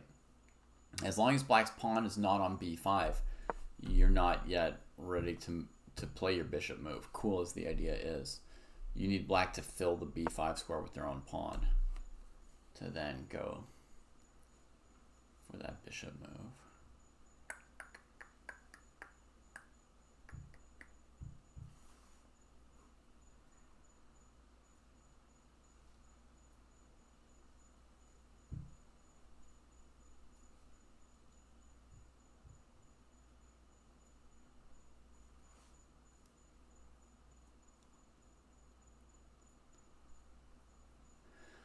You know what's interesting here? Bishop e6, bishop g4.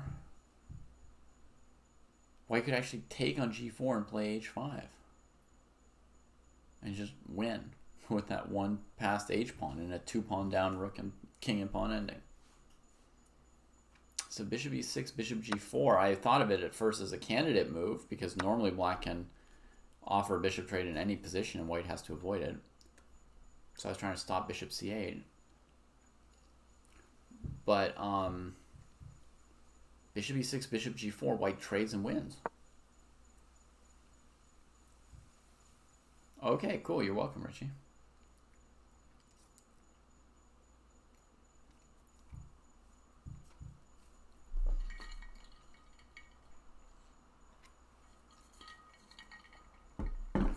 All right, so white trades and the king is loose. Loose, loose, loose.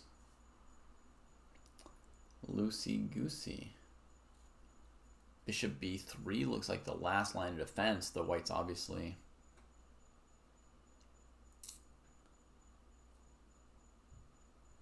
getting in more and more danger here with that trade on b6, letting the black king forward. Yeah, it's a funny thing. b5 didn't really threaten much other than pawn takes bishop, I guess. White takes it, I think erroneously.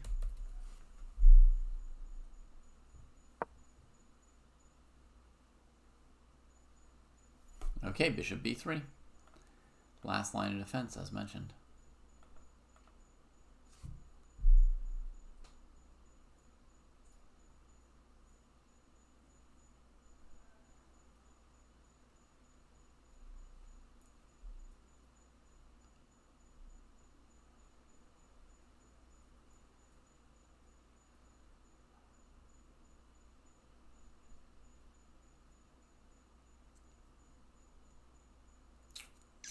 Hi, Thomas. How's it going?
Okay.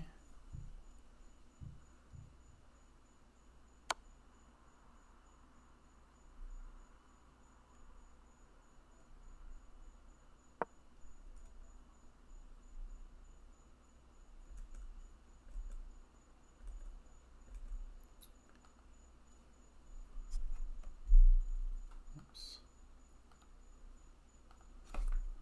Bishop b3, a5, threatening nothing. Again, Alvin doesn't hold still. He pushes the king back. And Putsy says now the black king has to go for the h-pawn, which we believe white, no, white, because they played c4, their bishop can no longer come around to f1 and h3. There's no route for this piece. It's stuck. Wait, maybe he could go here. And then when the king gets close, check you from d7? Yeah. Okay, so the bishop can get out this way at least. And then, And yeah, it's not so easy to make progress, is it?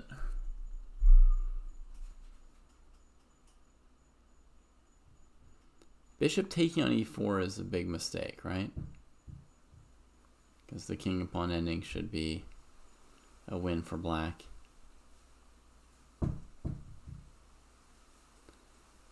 But the only place for the black king to go is f5 and then bishop d7 check. Holy moly. This could be a draw here. Bishop a4 to d7.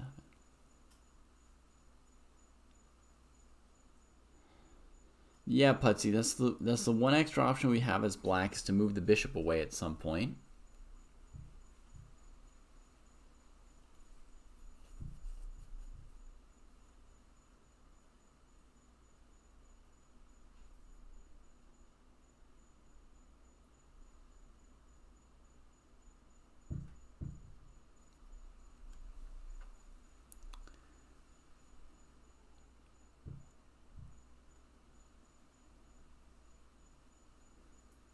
Okay, I see what you mean. You're wondering here, could black play c4, bishop c2, and then eventually get this square by running this bishop out of places to go, huh?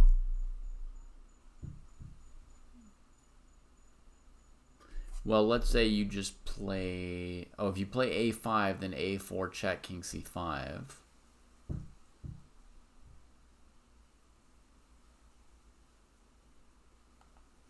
That might be good enough. Just a5, right? If the bishop moves, you'll play king a4. And if a4, you go here. White has to move something, right? And then you just come here. Oh, hang on. But the bishop, but the pawn over here. Yeah, whichever way they go, you can defend it. Against king e4, there's bishop c6 winning. And now you've got two different pass pawns instead of two e-pawns. So c4 looks like a win for Isuru. Bishop c2, a5. Can white make a king move?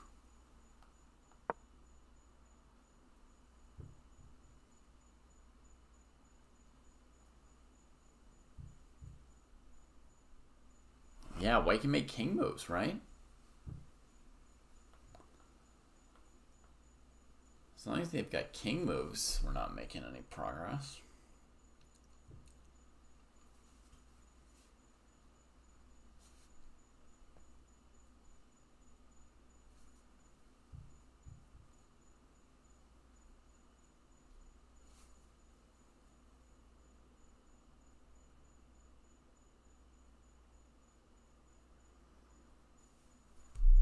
Sure, you could play bishop g4. Maybe white takes your pawn, or maybe white just keeps playing king e3.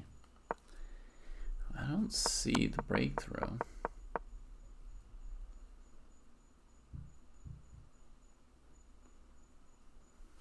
And here I think white could play bishop d7 or wait for king f5 and then play bishop d7. Yeah, amazing that Alvin held this game. Incredible. That game was so dead. So we had the question earlier about should Alvin or could Alvin have resigned when the rooks were traded. Could have, yeah.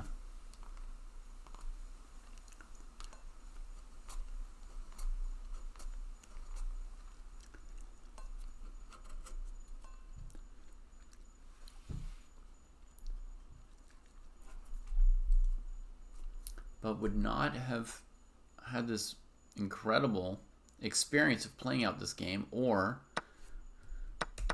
the half point from drawing it.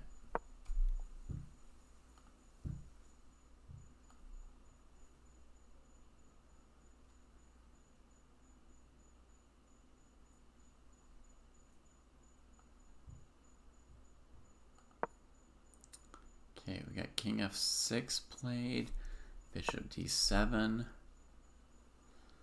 Yeah, in an OTB tournament, you have to think about other stuff. I agree. But, I don't know. Maybe if you play some good defense, your opponents will offer you a draw to save energy themselves. Maybe they'll give up on winning. I don't know. Plus, you're better off scoring an extra point now than having more energy next round that you may or may not save a point with, right? Every point we can hold. That was really difficult. I don't think we even spotted exactly when black should have won, did we?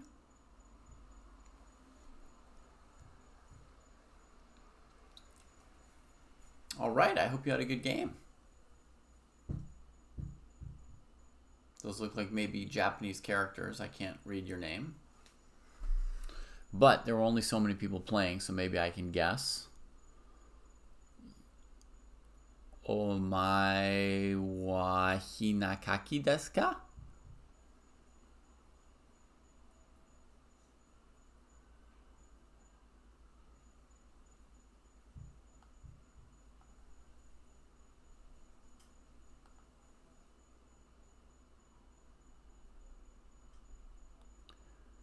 See, 2 passed pawns, e6 and f6. That was the end of this game. Let's see what happened. Somehow that f pawn got past black's g pawn. Oh, from the queen being on the g file.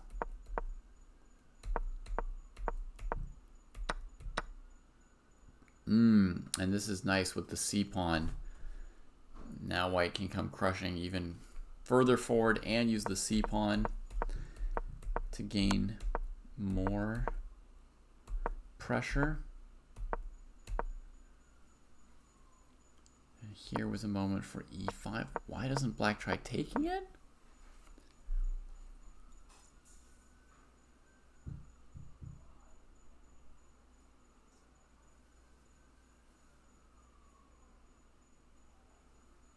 Oh, white's gonna play rook e4. That's what she set up. She used the c file to defend the f pawn from here to be able to play rook e4 and then take this and the pawns just squash everything.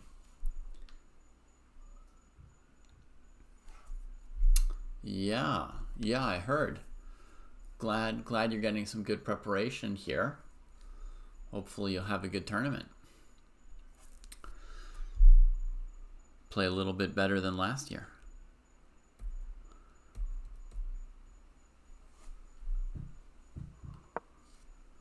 So g5 was tried, and then rook here just defending the pawn. Yeah. Nice. Smooth game here for Hinakaki. And Alvin still hanging in there. But yeah, we see no longer any way through for Isuru. Thanks for the raid, Pokochai. A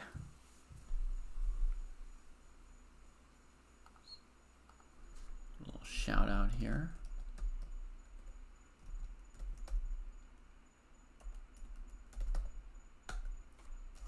Thanks, Thinker Teacher. Very kind of you to bring that enthusiasm. It's rather late at night here. I'll probably be going to bed any minute now.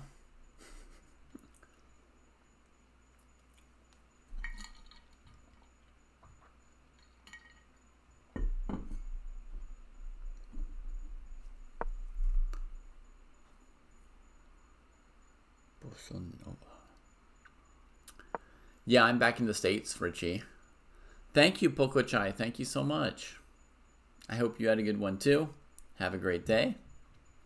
I was in France for 1 year, Richie.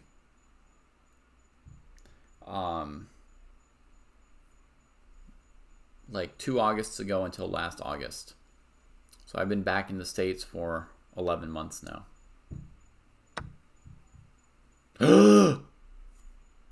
Alvin takes the pawn? No!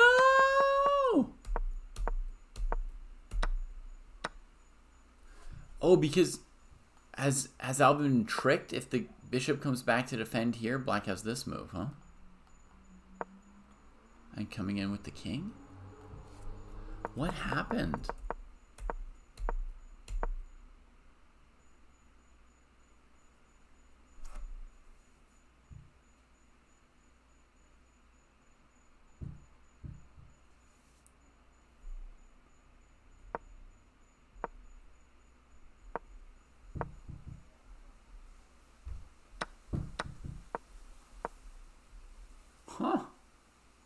And now black's completely winning it. I don't even know where he blew it.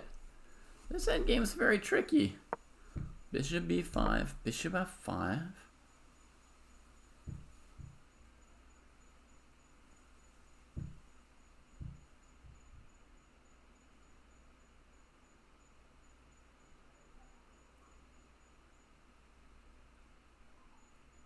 Maybe bishop e8 here?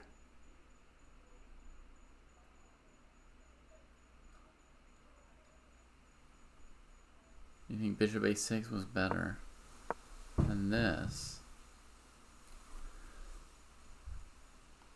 So with something like this, you're still planning to take here, huh?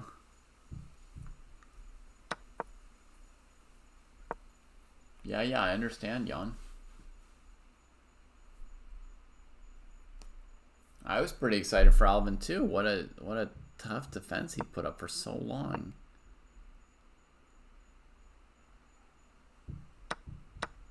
Ugh.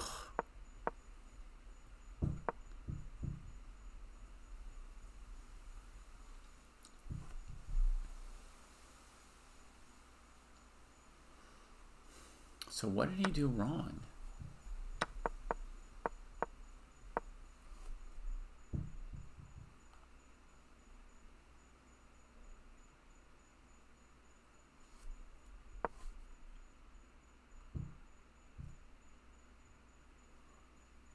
Someone wants bishop a4, somebody wants bishop a6. I was thinking maybe bishop e8. Right, with the idea that here, here, here, I kind of repeat. If bishop f7, I can take. If king up, I can check. If bishop back to f5, I can go back to e8.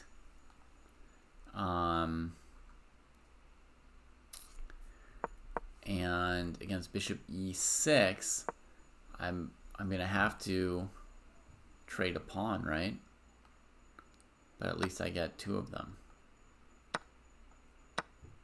with some hope. I don't know. That's the best thought I had here.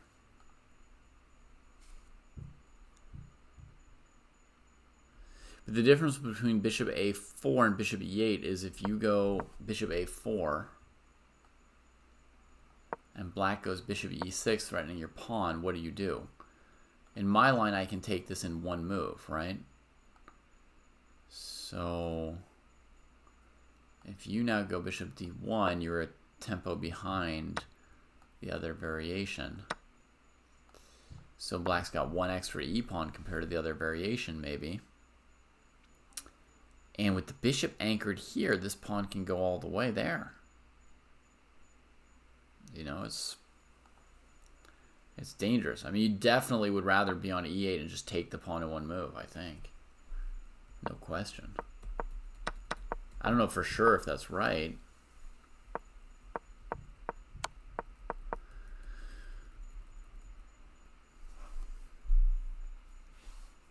Still not over, but I guess black's bishop can take over the e4 square now.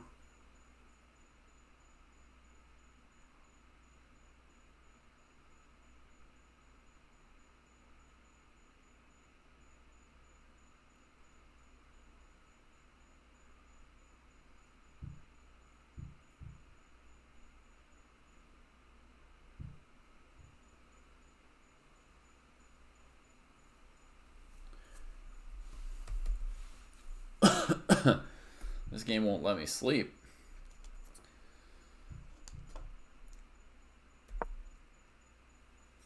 King heads away. What?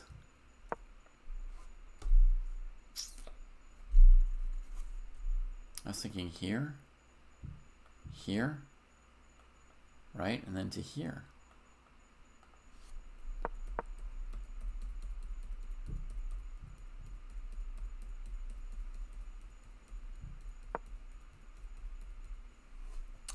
Running around still hoping to come through here, huh?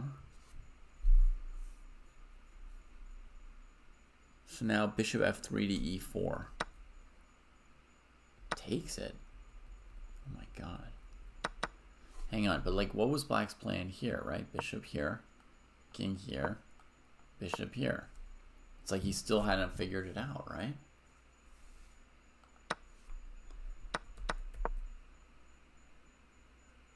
King b5, e4, king a5, e3. It's hardly even a race. Yeah. Wow, that endgame flipped several times. That was... And maybe it's not done flipping. Currently winning for black.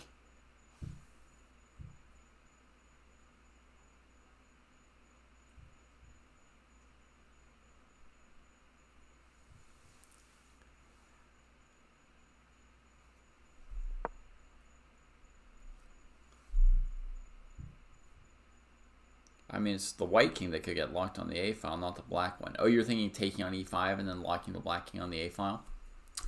Thing is, like, the E file is just one step too far away from the A file to ever lock the black king there.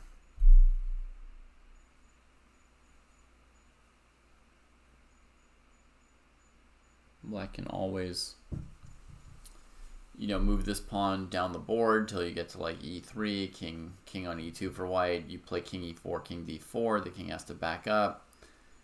Then you step forward. King waits, right? You go to C3, E2, B3. They take your E pawn. You take their A pawn. They come to the D file. You come to the B file. So it's always one file too far away. Black maybe going to the wrong pawn here.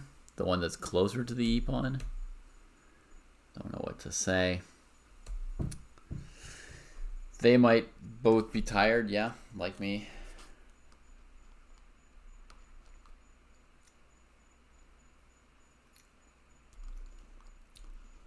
I mean, Asuru's played very fast, so shouldn't be that fatigued.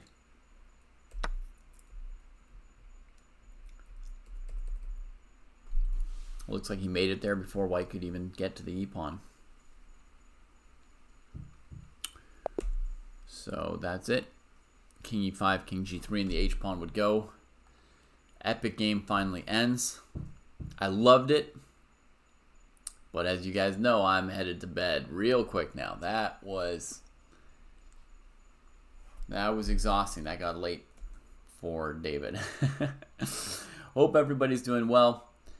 Sunday we'll have our normal rapid tournaments at the normal time, 9:30 a.m. Pacific, which, since many of you seem to be in the UK, that'll be like 6:30 p.m. for you all, I think. Yeah. You did, Alvin, you did. We watched the whole game, so you can go back and check. We didn't find it all clearly, but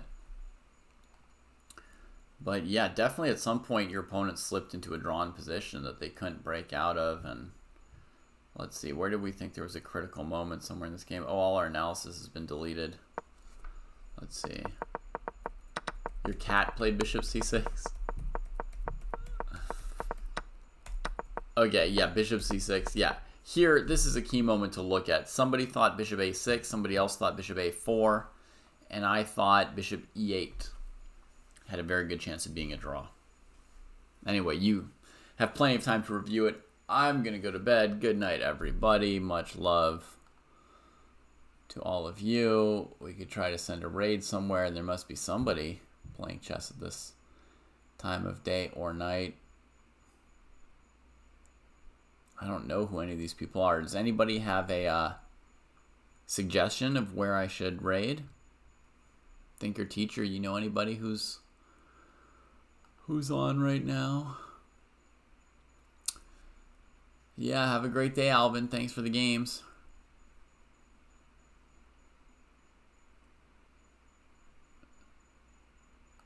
Jean Marie Andrea. Sure thing, thinker teacher. Something told me you might have a suggestion. And maybe we'll do our tour blunder next time.